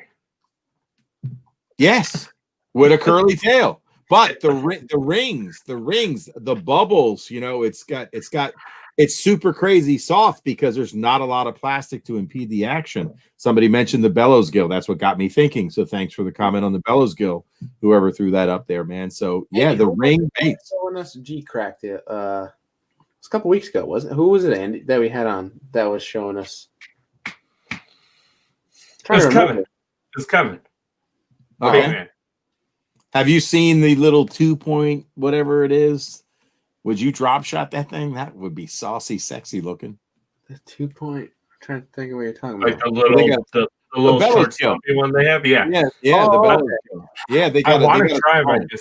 It's so hard for me to spend $10 on a pack of I plastic. know, man. Because I have certain ones that I really like that are JDMs that I will spend $10 on, but very situational based. We won't get into that because that sounds like their secret. Yeah, I have a few. But if you hire Andy for a guide trip, you might see one. you might see it. Yeah, Chris had a good point here. You know, the ring fries good too, but also RIP to Mark Pack. Oh, right. How about that, man? Yeah. Man, what happened? What happened to him? Do we know? Wasn't it? It was COVID, wasn't it? I think it's COVID. Man. Yeah. Oh man. But I'll never forget, like, circling back here when the Lake Fork tackle first came out, and I picked up one of those paddle-tailed ones with like big grooves in them. Oh, I threw that thing and on like a 3/8 ounce head, and that tail was talk about stinky baits. I know. Those stinky baits have a way of not making it into my boat. You know what I mean? Because I'd rather add the scent than have it in the bag. And man, it just, if I'm fishing all day, I don't know. It's like a jar of Bass Feast smelly jelly. If you ever want to make somebody mad, just put that in their lunch pail and open it. Dude, I used to carry that stuff so I would get like a bigger lip balm tube because I didn't want to carry the whole jar. And I'm like, I'm just fishing a tournament, so I want enough for the tournament. So, but then I'd have lip balm in my pocket too.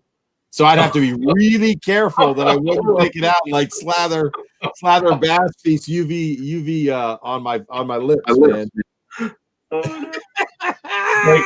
Like I'll never forget, I was fishing a tournament and there was like a 5 or 8 mile an hour like headwind. The boat was in front of us, and he opened up his can of smelly jelly, and it smelled like 50 Are yards. you serious? That's kind of crazy, actually. And I was like, dude, put that Bass Feast away. And he's like, you son of a bitch. Do you like their UV ones with the UV flake? See, I know believe in it works. I haven't really dove into it too much. Like, I know walleye guys like UV because the further down and deeper water you get, the UV like blacks and purples, which is kind of crazy to think of UV black, but it really stands out and it actually changes colors a little bit. And that's a entirely different topic we can go on that I've learned fishing. But like as these colors go down in the water column, they actually change their true color when they get down to the bottom. Yeah, I remember a bass article that had a guy like a diver standing in a pool or something, and they had the different color lines, all along this board, and like what you could see. But I'm like, that's my eye. What does a fish see? Is what I really want to know, not what disappears. Is it? So I've heard the Berkeley guy on Bass U talking about the most visible colors, and to a bass, red in less than 6 feet is number one. That surprised me. It's very interesting. Like I've heard like down south, like a red, like a bright red, like a neon red is killer. Everywhere. If you ain't throwing red in the spring, everywhere. I don't know about smallmouth. I can't speak up north, but you tell me, does a red bait work in the spring on smallies? It does. So I won't go like that crazy red. Sure. It has to have more orange in it, but it does work. I have a few certain little crankbaits that I can get going in the spring sometimes. Yeah, right on, man. That must be fun. Yeah, I'm gonna experiment more this year, but if we're talking this past season, I didn't catch a single one on red. I had like more of a perch color that really fired up for me. Makes sense, right? Natural lake. Yeah, a lot of perch. I think it's more of a forage deal going on though, rather than more of a sight thing. What they could see with that red. Interesting. I didn't have red much in my hands this year just because there was points where I was throwing the perch. I'd switch over to the red just because I knew they were already fired up. It was like an every cast sort of deal. Fired the red, 20 casts, not a single bite. Fired the perch back out. Bit That's right so away. crazy. How about that? Right. Always, man. Tough to trick. Yeah. So, man, I feel like I can go into like an entire rabbit hole here. But the one thing I have learned about red, and I'll do a little tidbit here, the red works best with grass. You have to have grass for red. If you're just dragging it over rock, they won't eat it. Isn't that interesting? Fascinating. Why? Do you know why that is? I think it's because when the crawfish come out in the spring, they get on that grass. Interesting. They're looking for it. Very interesting. It must be so much fun to get a crankbait bite going with a smallmouth. Oh, dude. I can't even imagine. I love cranking. I got to come up there for that crankbait bite. Like, what are you cranking? How deep are you cranking in the spring when the crankbait bite is like on fire? 6 to 10 foot. So that means we can stay near the harbor, the safe harbor. Oh, dude, we'll just go in the Niagara River. And perfect. And you can go out there in like 30-mile-an-hour winds and still fish. It's a little difficult with the current, but yeah, right. Oh, dude, we can. When they're on, there's like 2 or 3 crankbaits that you can throw and really get them going when they get on it. I might have to hire you for a crankbait jam session on the Niagara River. That would be fun, man. I won't lie. I haven't gotten it going in like 2 or 3 years because I just feel like I don't time it right. But yeah, when I have gotten it to go, oh my gosh. Like, it's crazy. Like crankbait down their throat, 4.5 pounder. Can't do anything for them to come off. And it's my gosh. And the biggest thing I found is you have to speed crank them with a 5.8 to 1 or a 5.3 to 1. So you literally have to reel as fast as you can. What? And when it hits something, you just pause, and all of a sudden you'll go to reel in your rod, just like, oh, there's one. I've caught so many 6-pounders doing that in the spring. Oh my gosh, so much fun! Wow. Yeah, I think 6 to 10 those. That's probably that good death range. But there's certain times where it's like, if you're shallow, go shallower in the spring. There's a certain point where that's played too, and that's just absolutely stupid because any cast could be green or brown. Oh wow, wow! So Bailey, what's your home water, man? I live in Rochester, New York, so I'm literally in the heart of absolutely everything. It's like Andrews, an hour to my west. Okay. Aereo, half an hour north of me. I have Cayuga to my east, 30 minutes. Oneida, an hour. Yeah, to my east. It's like God's country for smallmouth fishing. You guys live in the juice. We have such an underrated largemouth fishery too. Oh yeah. Really? Yeah. How about that? Very. It's a lot of 6 pounders. Yeah, in the spring it'll take almost 30 pounds to win, if not 30 on some of our lakes. And they're paper derbies, but yeah. That's crazy. I fished Cash and Rods tournament this past year on one of the small finger lakes. I think it took 33. Holy crap. What the heck? Was that mostly greenheads or like a mixed bag? Oh, mixed. Wow. Yeah, it's bonkers. That's bonks. Me and Brandon Brown, I think he might remember it. He commented earlier, and I think we had like 22 pounds of smallies. We're like, sweet, we had a great day. Yeah. Nah, man, it was like 33, 29, 27. Man, that's unreal, dude. That is unreal, man. How about that? Yeah. You'll have to come up and experience it. I totally want to do that, man. It's an absolute riot. I mean, in the spring up here, dude, as long as you have a hook and it's in the water, chances are you're going to catch fish. It doesn't matter. It doesn't take much. I'd love to get on that crankbait bite, man. That would be so much fun. Just crank it. I'm going to try and find a picture real fast of the biggest smallmouth I've ever seen caught. And my buddy caught it on my boat, so bear with me here. Wow. What did it weigh? We didn't have a scale. Batteries were dead. Oh my God, that's crazy. But we estimated that day that we had 32 pounds. Holy shit. Eric, you would love I don't know if you've actually spoken before. Nick Kuzvis up in Canada. Oh my God, look at that small. That's a giant. And we measured it. It was 23 inches long. Oh my God. My buddy in that picture, he's probably 280 pounds. Holy crap. Yeah, he's like 5'6", 5'7". He's short. What do you think that fish weighed, if you had to guess? To be honest, I would probably put it somewhere between 7 and 7.5, but I undercut everything. That's craziness, man. Like before our scale died, we had two that were like 6'1", 6'2" in the boat, and then I got one that was like 6'6", and then he caught that one right afterwards. Holy crap. It was all in like a 45-minute span. It was just insane. Oh my God, that's crazy. Wow.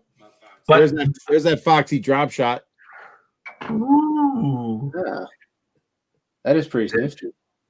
That's pretty dirty, right? I could bet how that would be just devastating when that water gets to be like 41, 42, and you just hold it there. Oh yeah. Throw a little scent on the back of that thing. Yeah. Because that marabou always does this. Oh yeah. Can you imagine adding like a minnow to the back of that one, like a max scent minnow to the back of that one, threaded on the hook? So you got the flow of the marabou color combo. You know, you could tie any marabou, you know, creamy marabou, brown marabou, whatever, goby color marabou, whatever you're trying to imitate. Damn. But you should link up with Nick Kuzvis. He's a Lake Simcoe guy. He's Canadian. Yeah, I watch his. I think I see. I follow him. I think I follow him. Yeah. Let me just check. He's on Edgy. Huge tinkerer. So Isn't he trying to break an 8-pounder or something like that? Yeah. He told us on the we did a jerkbait episode and a swimbait episode with him this past week, and he's told us officially he's had over 33 pounds of smallmouth. Oh wow! Yeah. Well, Simcoe is just like a hidden gem. That's unreal. Yeah. Why have I heard of that before? Because I have, I guess. Yeah. Is it like Canada? Yeah, it's right over the border. It's like it's about 3.5 hours for me, I believe. It's like an hour and a half north of the greater Toronto area. Okay, I got it. 2 hours, yeah. So I think it's actually almost 4 hours to Barrie from me. Wow. I mean, some of the best fishing I experienced was with Travis and Will from Gajo Baits on the St. Lawrence. That was just unbelievable. Special. Unbelievable. He gets to fish all that reservation water on the St. Lawrence. So it's like the Holy Land. Yeah, honestly, it is. It's a privilege to be there.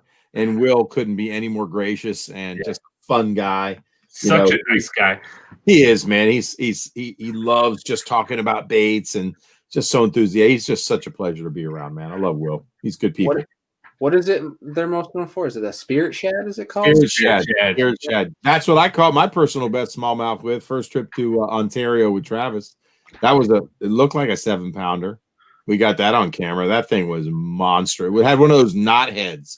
You know, the small gets so big, it's the knot head. Yeah, I mean, it was just like it's like mouth, and then it gets like that bump. Yeah, that bump. It was like a buffalo, man. It was crazy, dude. Crazy. On a spirit shad. I won't lie. I do have quite a few spirit shads hidden. Great bait. hidden. So this is what I did to a spirit shad. Ooh. What is it? What is the company? UV something? Tightline UV? No. Tightline UV. Yeah. They make baits like that? Yeah, and then Rabid Baits, they do stuff like that. That might catch one. Oh, interesting. I think Rabid Baits is a New York company. They are. Rabbit or Rabbit? Rabid. Okay. Oh, that smoked purple might get a bite. Is that an X-Zone? No, this is Gajo, baby. Oh. Gajo. Yeah, that's what I do in the winter. Just stick marabou and shit. And how do you go about that?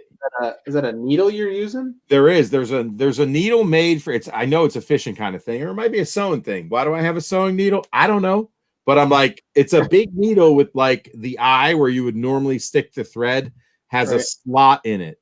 So basically, what I do is that needle right there?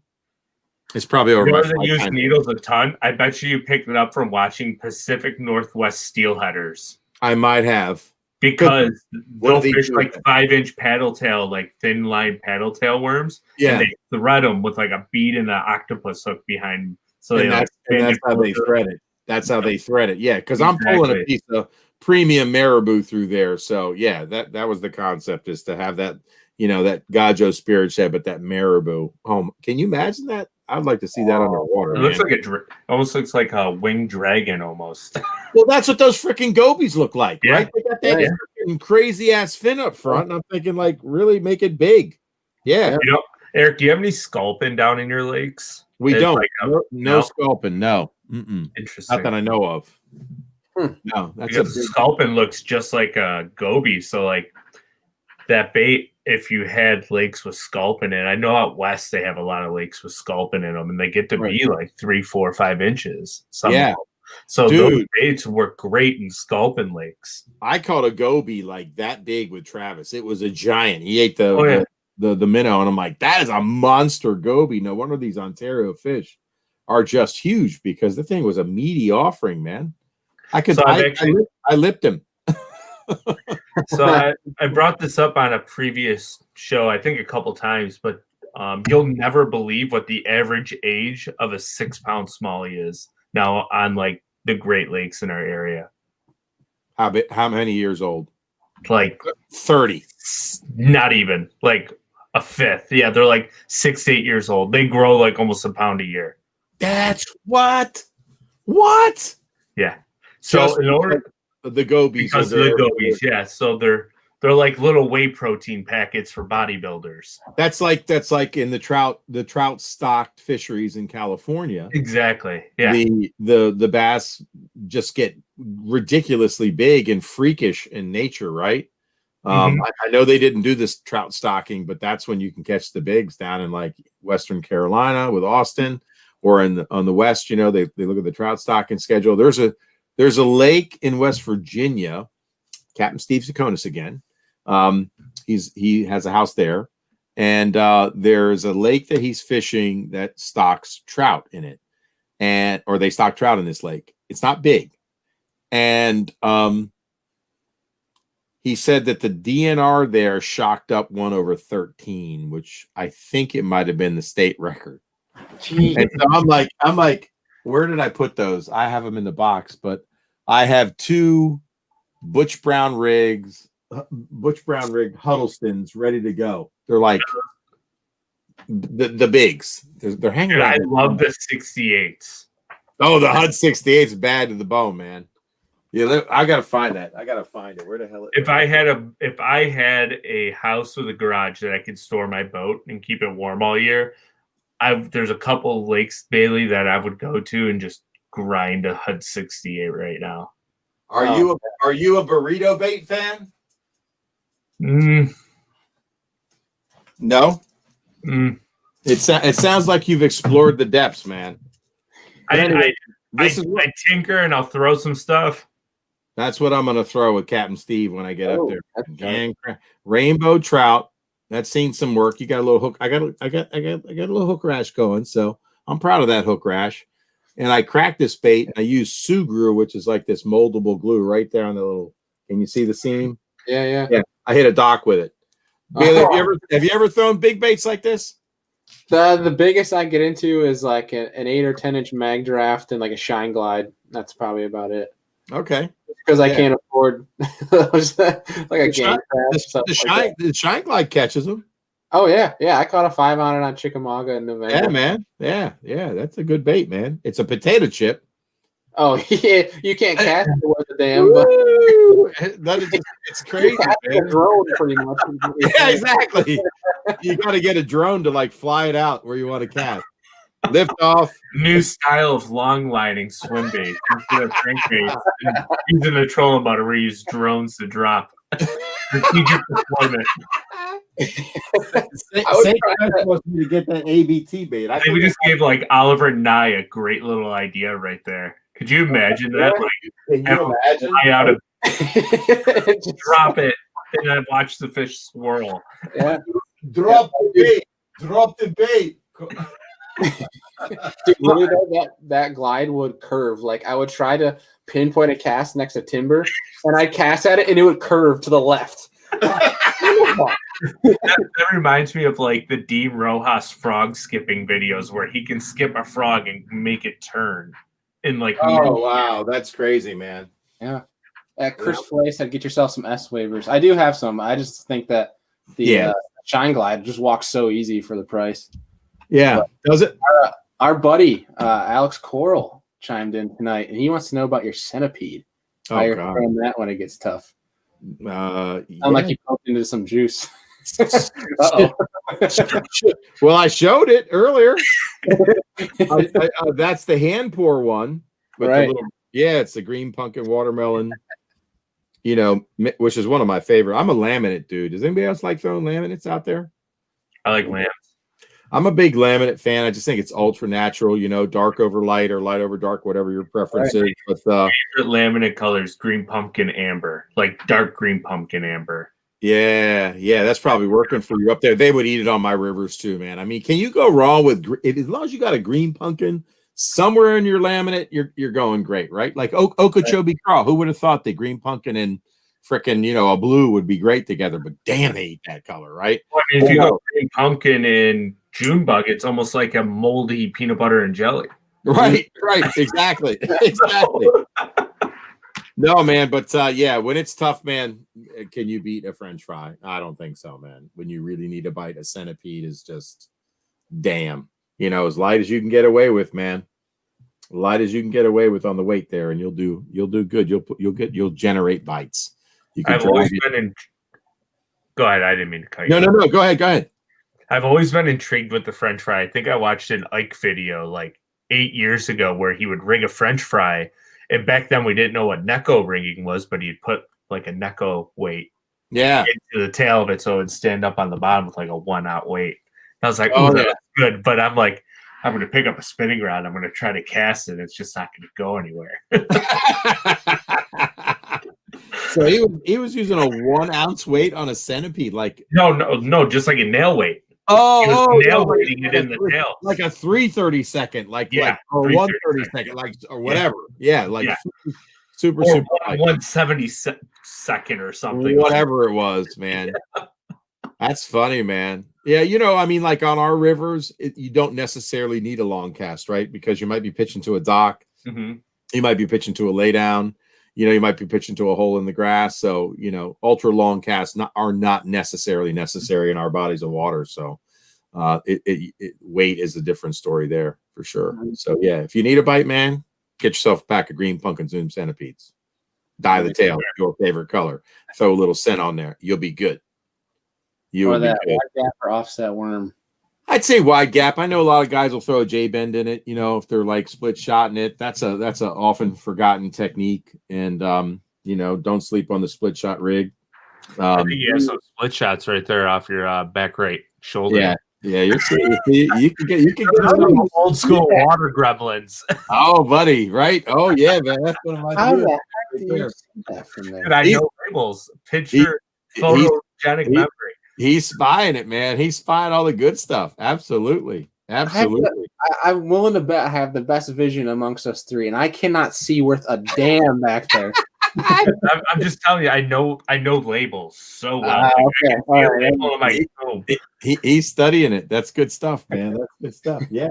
Well, see, I steelhead fish, so I know all about like water gremlin, old lead weights. So. All right, so you steelhead fish. Do you pay attention to like the steelhead worms, and you ever think about using those for bass applications? I actually have a company that makes steelhead worms, and I have some downstairs. I'll send you some pictures later. You're gonna like these. I would like to see those because I just placed an order from Mad River today. So they make steelhead worms, but they also make bass worms. So I'm gonna pull them up. Oh yeah, I'd like to see that, man. But I'll send you some pictures later of them up close that I try not to talk about them, which gets you in trouble because I'm supposed to talk about them. Brendan Andrews says, do I like the Gancraft or ABT for the smaller glide? I'd say the ABT, man. I'm going to listen to Austin at Dreamcatchers Fishing. If you need some big swim bait advice, man, give him a shout. Oh, dude. So these are the steelhead line. Yeah. They're out of Washington. Vicky and Scott Paulson, great people. Wow. But here we go. I'm going to pull up one color I think you're really, really going to enjoy. So no salt float, right? I mean, basically for steelheading is what you're looking at. Yeah. So super high float worm. Super soft. Where'd it go? Oh no. Hold on. Where'd it go? I got mad at me. I needs it, man. I got to have it. I might have to ghost you for a second and go find. I'll be right back. I'm just gonna go grab it. Yeah. Yeah. Oh, that'd be even better, man. Oh, he's gonna show us the juice now. Live. Alex, is there a secret to the leader length between the weight and the hook on the split shot? 12 to 18 inches. They'll do you right. Yeah, man. Like a size 1 shot, 10-pound test, 8 to 10. I mean, if you're in super clear water, maybe go 6 or 7. You know. Alex is a local hammer around these parts. Oh, so he's really he's diving into the juice. Nice. Yeah, Alex is actually the one who taught me how to fish out deep. Got me started trying to figure out how things all laid out and that's cool and all that jazz. Yeah, good dude. Chris Flay talked about Mojo rigging a Zoom centipede. Yeah, man. Oh, hold on. Oh, there you go. Mm-hmm. Nice. Mm-hmm. Little slider weight there. Some bobber stops. Or use the old school, Mojo stuff. There's some Mojos back there. I'm surprised Andrew didn't see him. I'll give it time. He'll be snooping. Shadow swordfish. You want some advice for spring bass on tidal fisheries, man? Put a chatterbait in your hand and get to know that bait.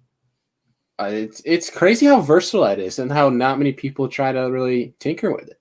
You got to learn it. 3/8 ounce to a half ounce, depending upon how the thing. I'd start out with a half.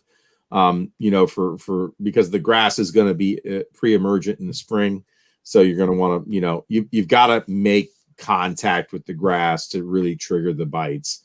And so it all works as a system, rod, line, gear ratio.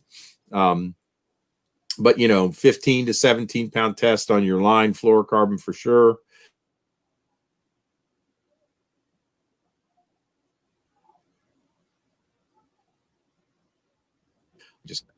Hello. Oh, I thought we were frozen for a second. The Alpha Anglers Chatterbound is one I recommend. I had a buddy that switched over to the Alpha Anglers Chatterbound after he lost 2 big fish with me in a Wednesday night tournament. I'm like, Tim, let me see that goddamn chatterbait rod, man. And so I'm like, dude, you're throwing it with a flipping stick. Stop it. Get yourself a freaking chatterbound from Alpha's Anglers. And he did. And he said he hadn't lost or maybe one chatterbait fish since, man. So heck yeah. Do you dabble with ouncers at all? What's that? Do you dabble with like 3/4 to ounce and a quarter chatterbait? No, deep for me is 8 to 10 foot. And Andrew Red is right. I like a chatterbait pre-spawn, and then after the spawn, I'm going to a swim jig. They'll still eat the chatterbait, but a swim jig is just deadly effective. So, right. Hey, Red, you know what's up, man. Hopefully, we're not giving anybody I'm competing against. I don't fish many tournaments on the Potomac anymore, but don't be hating on me if I said something you didn't want me to today. Brendan Andrews asked biggest pike or muskie, and dude, I couldn't tell you because I hate both of them.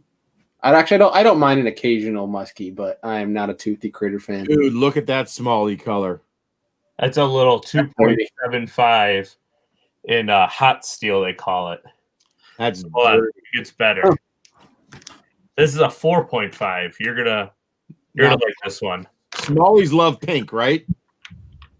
I like it when it's on a bed, but it might be hard to see the color out here. I see something happening there. Oh, was that blue fleck kind of deal? It's a PB&J. Oh, I gotta have that, man. Hold on. Now, this is personally probably my favorite color. Look at the tail on that bad boy. Oh my gosh, it's got a little black tip, dude. That's dirty. Baby bass. Look at that. Yeah, look at laminate. Hello. What's the name of the company, man? Can you hook me up like just a connection? I'm not asking for a discount. I'm just asking. There you go, dude. What is that? WFO? Yes, WFOworms.com. Oh, that's awesome, man. Thank you for sharing that. I appreciate They're that. out of where they out of again? Washington. So their staple is steelhead fishing. See, you're the first person I've ever met. People ask me where I get my inspiration from, right? I'll look to saltwater. I'll look to trout fishing. I'll look to, steelhead. Oh, I can. Oh, and they actually have a really cool oxblood color too that the old owner used to pour for me. I don't know if the new ones will do it, but gotcha. Yeah, that's a Don Iovino color, man. Oxblood, man. See, those worms reminded me of the old doodle worms that the old beaver tail style worms, right? Doodle socking and split shotting. If you're old school bass head, those techniques, when it really gets tough, man, can produce. Oh yeah. But yeah, they're oily little buggers because in Washington they're not allowed to put like scent or anything on the baits. So for them, really? Yeah. So there's no salt in them. Oh, I don't want any salt. That's exactly what I'm looking for. My companion for my shaky jig worm, man. So to me, it's kind of like you buy a shaky head jig like this, and for the people that bought it on the auction, I sent them a little package of worms, or the guys that just bought the shaky jig worms. I did, but I like thinking about like what's the ideal combination. I want the jig and the worm to work together, and to me, high float is for me where it's at, and I want something super soft. You're going to go through them, but what's the point? You're trying to get a bite. You know what I mean? Correct. So this one's hard to see. I don't have any with me. I actually left them in my boat. But this one's called River Magic. You can kind of see the tail. Oh, is that fired off the? Yeah, chartreuse. It's like a faint, like limey chartreuse, but it's inspired off of like Aaron's Magic. But it's a little bit of a difference. So it's got like a emerald green top to it, but a purple translucent bottom. Oh man, that's what I'm talking about. That's my style worm. I like that beaver tail style worm, broad, flat. You can never go wrong with the sand. Oh, dang. It's beautiful stuff. So, Andrew Red, you're asking me what if I had to pick one jig to fish? What am I throwing as a trailer on a swim jig? Man, I've just done, it's been so good to me over the years. It'd be between the Rage and the Berkeley Chigger Crawl. What is the Yum Christie Crawl? Christie Crawl, good too, for sure. Yeah. Yep. I like that one. Yep. Have you tried like a Berkeley water bug with that jig worm right there? I haven't, man. No. But I'm looking for some really cool. I mean, I've got a bunch of crawl style baits that I could put on the back of that too. I think they make 4.25. That might work. Yeah. But if you're looking for something floats, I mean, have you tried like a Z-Man finesse worm? I don't like Z-Man products when I have to put the hook through the worm. That's fair. I struggle Texas rigging or Z-Man plastics. Shit, I even hate Ned rigging them because they just get bunched up, and then I feel like I never get the hook in them properly because you can never really. You got to go fast. You got to go. You got to have. If you try to like move it, you're going to twist it. It's like you got to go one shot and be right. Yeah, otherwise it's screwed. I've always thought about like maybe I should heat the hook up a little bit with like a lighter before sliding it through, just so it cuts through it a little better. Because you're going to thread it, and it's like getting all bunched up and stuck. It's like what the frick? There's an art to it, man, because you can't. You'll end up twisting the. You've got to really be confident and go through in one shot to make that clean channel. Because if you try to move it and back it out, you're done. It's so like You might as well throw it out and grab the next one. I swear. And Bailey, I was weighted whacking, inchy whacking a Z-Man plastic in a tournament with Scooter Lily on Smith Mountain Lake. Okay. And I felt like I had the right color, that I had the fish responded to it, and put a couple small ones just to start the limit in the boat. It's nice to get comfortable. Scooter's throwing a jerk bait on the front. And I'm pitching the docks and lay downs with weighted wacky. We're targeting some smallmouths and big heads, by the way. I slid it under a dock. Okay. I made a great freaking skip under a dock, and it's with the Shin Fukai Inchy Wacky Tungsten with the two. Okay. So rod loads up, man. I'm fighting this fish, jumps off, and I'm like, what the? And I look and bring my Z-Man back. Crunched up in a ball. The hook point was to the side, straight through the worm. I had no shot at hook penetration. Oh man. So I would love to do it because it had such good action, but I just worry like that cost us big time. We were leading the points championship for most of the year, and that fished. I'm not saying we would have won the points championship, but yeah. I mean, and had he not cracked my Pro Blue jerk bait after he caught a big, he hit like a wind, and he hit a dock post that was metal, and then the jerk bait was sinking. I'm like, what the fuck did you do to my jerk bait? Cracked. We tried it out. I only had one, but they wanted that jerk bait, that color, man. I had Mega Bass with me. That was it. And I had Pro Blue and other styles that was just reaching a depth and had action, different profile. Couldn't generate bites with any other. It's weird. What about like a Zoom floating worm? Man, the trick worm is awesome, man. I threw methylate with Travis last February down at the Piera Ranch and picked up some bigs on methylate. I love throwing that trick worm in the spring. I love methylate is the color I want to throw. There's nothing like a methylate worm dancing. No, I still have the worm that I caught the big fix on. I bit it down, but I did something unique. So bright and obnoxious. So imagine this methylate worm as a full-length trick worm. I took this. This is the line from that trip in February last year, pre-pandemic, or actually the pandemic was just starting, and so it was the full-length worm. So I bit this down for some reason. I don't know why. But anyway, I nose hooked it. And I got a lot more action. It's the first time I've ever nose hooked it instead of rigging it traditional weedless. And I caught the big fish that day on that little ditty. And you see, like, just slowly, like, just when you twitch it and reel of it, the whole thing has to be like a snake almost. Oh, it absolutely does. This will give it a lot different action. I'll give you guys a big tip. I watched a guy, and I probably forgot about it, and now I'm just remembering it. So let me see if I get trick worm. Let me see if I can get it. Where's my hooks? Oh, I got a hook. Hold on. That was so cool watching Mark Daniels Jr. crush him on. I think it was fork. Oh yeah. Oh worm. Yeah. Brandon Cobb on Hartwell in the spring. True. So anyway, turn your trick worm upside down. Rig it upside down. Because this is like a keel. So the flat side will be up. We're always taught to rig the flat side down. Turn it upside down. Tell me later this spring how you did. Good to know. We'll try it out. I can already tell you why it's better. So when you know, you know. All right, I just dropped that hook on the ground. I got it. So it's funny that you say that. I'm reverting back to steelhead fishing, but these worms, Eric, have a flat side on them. Yeah. And when I jig head rig them, I rig them upside down, flat side up. Damn. That's crazy because it's like a boat keel and it catches the water. It gets that wobble and roll, right? Yep. Exactly why. So when you twitch it, it comes up and then it. Mm-hmm.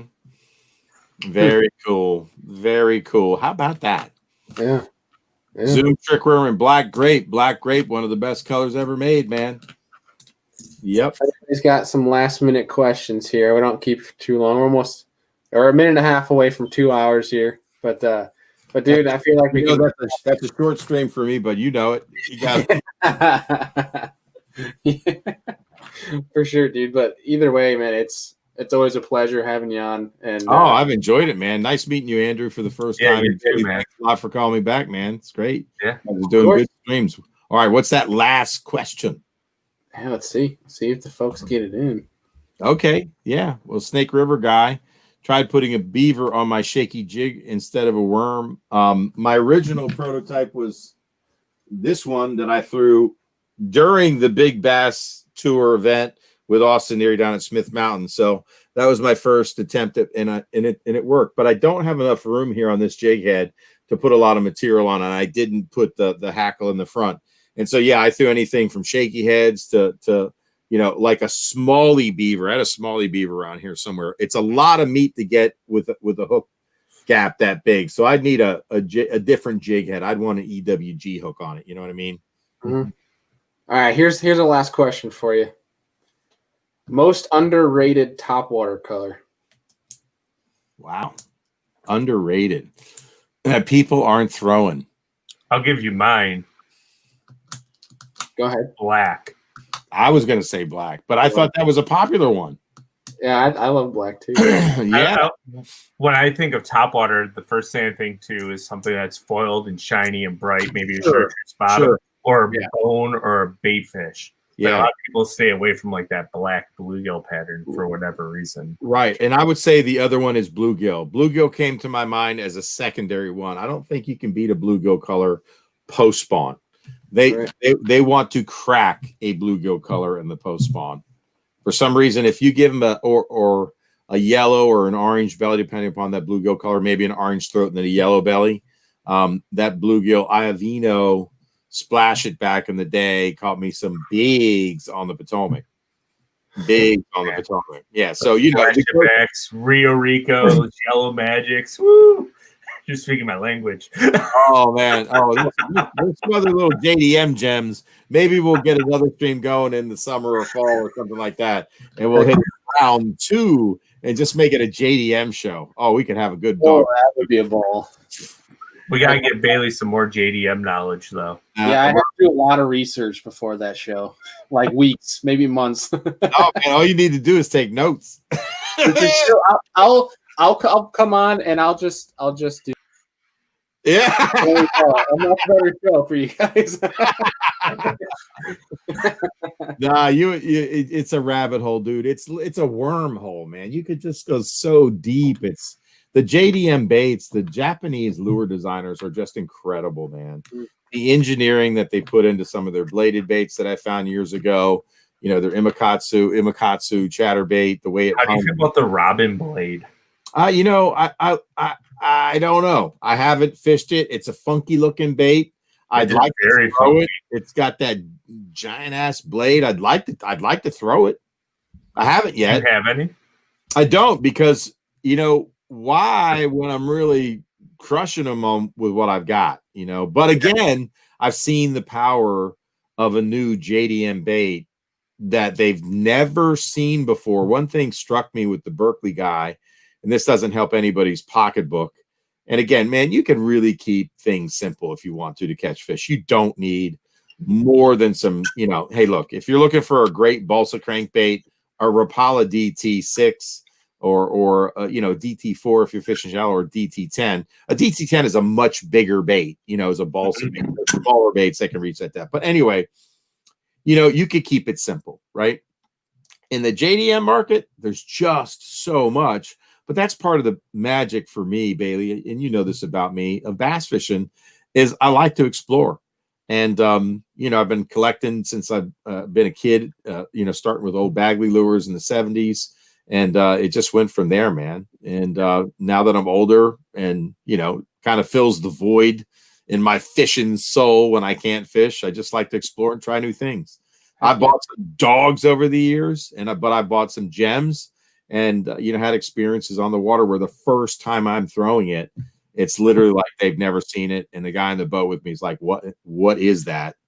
You know, but I've also had the experience like throwing a balsa bait from a flat side crankbait maker, Craig Powers, you know, meeting him at a bass show and going out and talk to him, said, hey, man, you got to put a flat side in your hand in the fall, dude. And I'm like, all right, talk to me, bro. And he's like, these are the colors you need. He goes, I've got some in stock. He gave me a good price on them. So I loaded up and took a picture of shad when the fish were on the shad. And I'm fishing with my buddy Bob Cherry, who's a way better crankbait fisherman than I am. And I absolutely murdered him. First of all, that balsa bait's backing out of the grass, that, you know, that grass edge that we were fishing, the fish were on it. I had the profile, the tight vibration, but it had everything that they wanted, and a plastic bait could not match it, including Lucky Crafts he had in the boat. It wasn't reaching the depth. It wasn't having it just. And when I gave him one, he started catching fish. That's the crazy part. Crazy the way it is. Sometimes that's the way it is, but it's not always the way it is. So don't like go feeling you got to go buy a bunch of CP baits from Craig Powers, right? You know, I'm sure a DT6 might, but he had a DT6. They didn't want it, man. They wanted that little flat side silent balsa bait that I was throwing. And I gave him a color that was a shad color, and he did just fine. Crazy, man. But before that, 0 bites. Hmm. That's nuts. I mean, that's nuts. You figure you can eke one out? Nope. Nothing. Yeah. Yeah, this was a major bay that they did, the fish had been pounded on all year. And, it was a weekend. There were plenty of boats on the water. Right behind them, man. Bowed up. Yeah, lots of stories like that. And then with JDM baits too, so it's pretty cool. One of the craziest things with JDM baits I found is just the colors they come out with. Oh my it's just insane. Ridiculous. Yeah, they're some of the most talented in their colorways for sure. Yep, no doubt about it, man. Like the ghost colors for sure. Some of the pigments that they use, they just, they're plastic. It's just, they're zany. There's some wild shit out there, right? Well, I mean, like even with the Megabass 110 series, I think there's 1,100 known colors. Isn't that crazy? That's ridiculous. If you go Tech Warehouse, there's 30. I mean, how do you even begin to like go, okay, but if you find your colorway, that's pretty cool that you could pretty much own it. You know what I mean? Mm-hmm. That if it's right for that fishery. Are you a what's that silver one with the yellow bars? I know you know this color. LG Bone. Is it that one? No, it's not LG Bone. No, the JDM color that was like a special release. I don't have it. I know what you're talking about. Yeah. I got it. Hold on. I got it in a flap slap. Are you a flap slap guy? I've tried them. We don't have thread fin up here. Oh, so that doesn't work for you up there. Are there thread fin on the St. Lawrence? No. They're not? Well, they ate it on the St. Lawrence like they never seen it, but it was in a bluegill color. But there's gizzard shad. Oh. And aloe, so they have a similar body. So that's the flap slap that I'm talking about. But that's just like, look at that color, man. Yeah, that color's sweet. I mean, right? I mean, you could see it. So on a flat-sided bait, you get a lot of flash. And so I was throwing like GG Gill.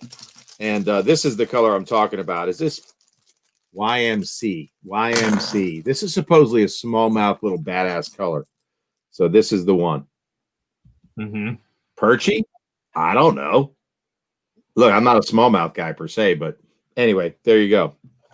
Well, here's the thing about smallmouth. They like bright stuff. And aloe will get that chartreuse bar in them, so I could see where that would work. Oh, that's what it's imitating then. Okay. Cool. Yeah, I had a seriously good run with Travis the first day we jerk baited. Then we went back and tried to catch 50 in an hour. But it was sunny the day that I was stoning them on the bright chromy gill. Is that silly how that happens? It's like complete opposite of what it's supposed to be. The next day it was like cloudy, and I only had one flap slap color. I stuck with it. They still ate it, and I used a red hook. By the time we were done, they had eaten off all of the red paint on my number 5 Gamakatsu red hook, and it was gold underneath. Had a little bit of red paint. They chewed it up that bad. Lost one of my times too. That's how crazy it was. I think we caught 30-something bass in an hour. It's pretty good. Yeah, I'd say so. I think the day before we could have done it, because it was like for me, every cast I was getting either whacked, slack lined. I mean, they were slack lining it. And that flap sap's got that secondary action. As you pop it, it'll kind of rise up. So it's that secondary action. It's not suspending like most of your Vision 110s or a slow sink or whatever, depending on the water. I can't remember what the water temp was, but I know I watched it. My bait was rising up. So it was that fleeing action, I think, that was triggering some of that bite. It's such a weird, beautifully designed bait. Yeah. I remember there's nothing like it. The first time I learned about the flap slap was Edwin Evers on, I want to say it was Gunnersville. Yes. On the one Bassmaster Classic, he was cranking on them the first 2 days. Big time. It's one of those, it's just got the right profile, right?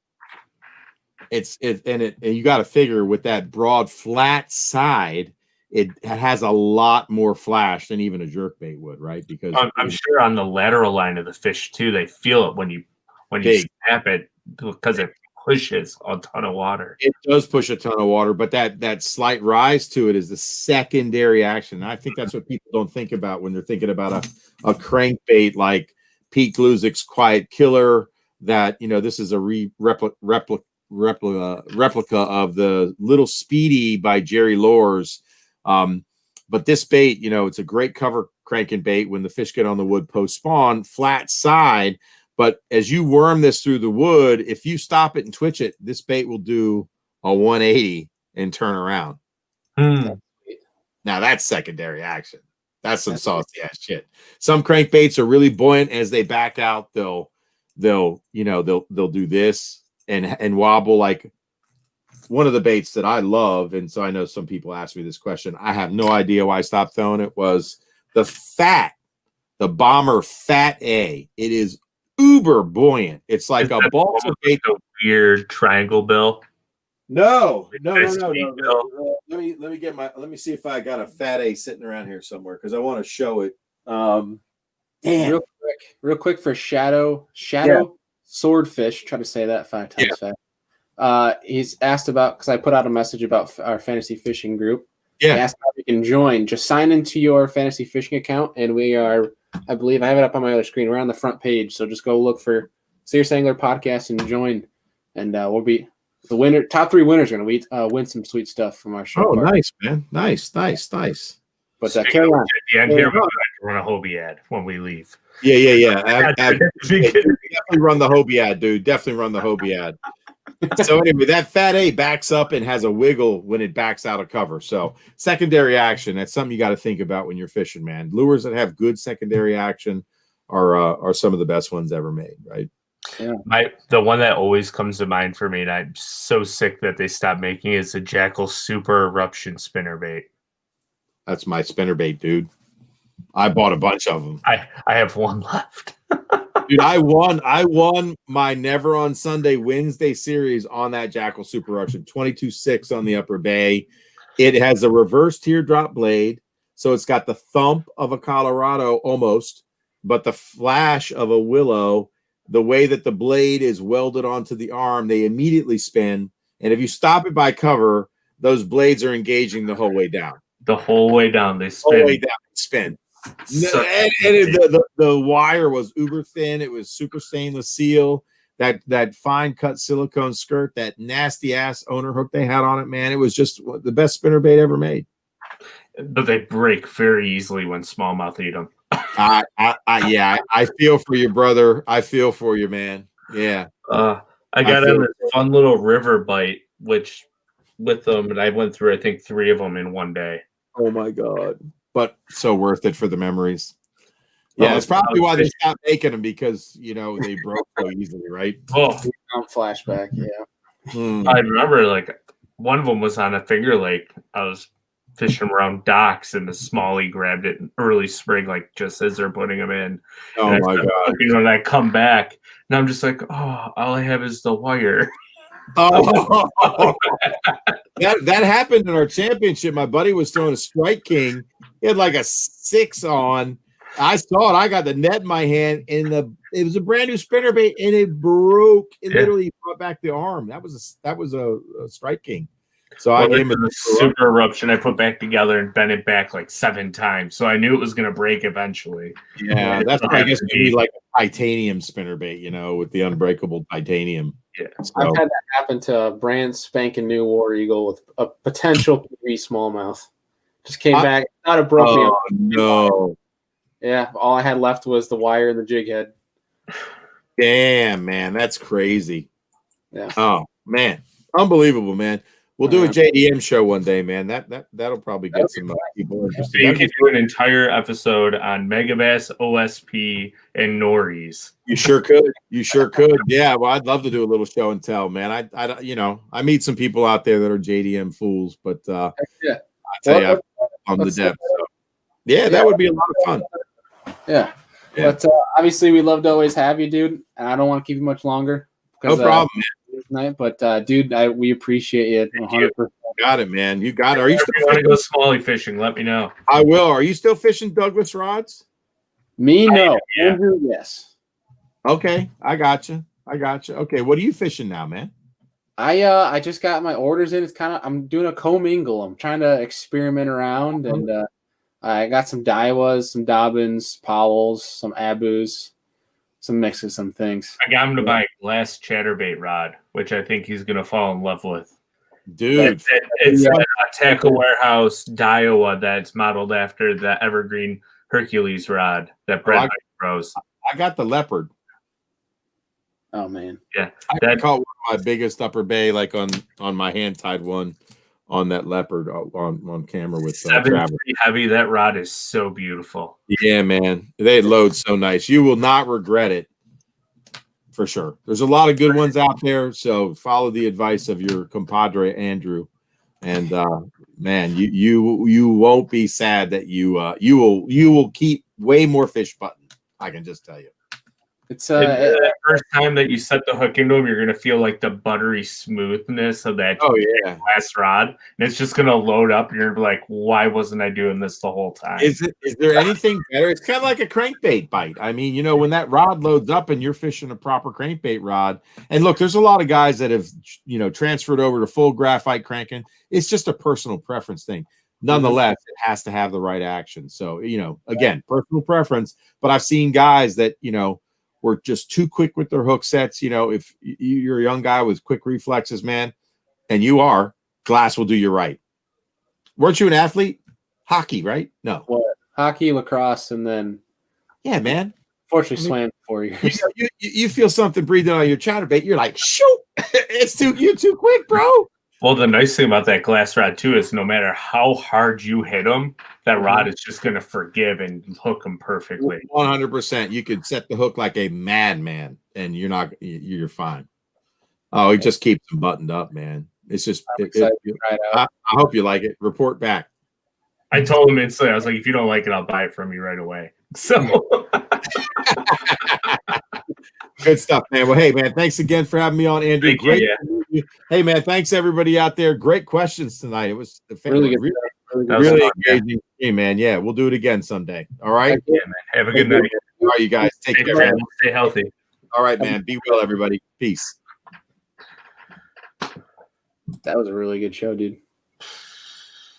That was easily our longest episode. And again, huge thank you to everybody that stuck by us. We still got over 60 people with us right now. So we appreciate all of you guys staying up. Thank you. I know it's late. It's past my bedtime. I'm whooped. And the national championship game. Oh my God. I forgot is that still going on? Is anyone watching? If anyone comments right now that's watching, I want a score update ASAP because just Google it. I'm lazy right now. It'd be easier to ask somebody to type in the comments. Oh my God. Either way, such a good show. Eric is always a blast to talk to you. Probably one of the nicest and most genuine people that I have met within the industry. It's an absolute pleasure to speak with him, and hopefully we can get a JDM show rolling. That would be pretty sweet. I know you would love that. You'd be all over it. Oh, well, how much time's left? Halftime. Oh, halftime? Oh, I got a whole another half. I got to stay up late. Alabama dropped 28 in the second. So Kyle and Saint, thank you for the score updates. Andrew beat you to it, unfortunately, but I appreciate the effort. Much appreciated. Yeah. But guys, we're gonna hit it, and we'll see you guys on Wednesday. We're gonna be having on Debo Fishing. If you guys have, I don't know if anybody checks out his page. Another bait junkie. So we're dealing into the whole bait industry. Getting creative with a bunch of stuff this week. But I hope you guys enjoyed tonight's show. Absolute blast. We'll see you guys on Wednesday.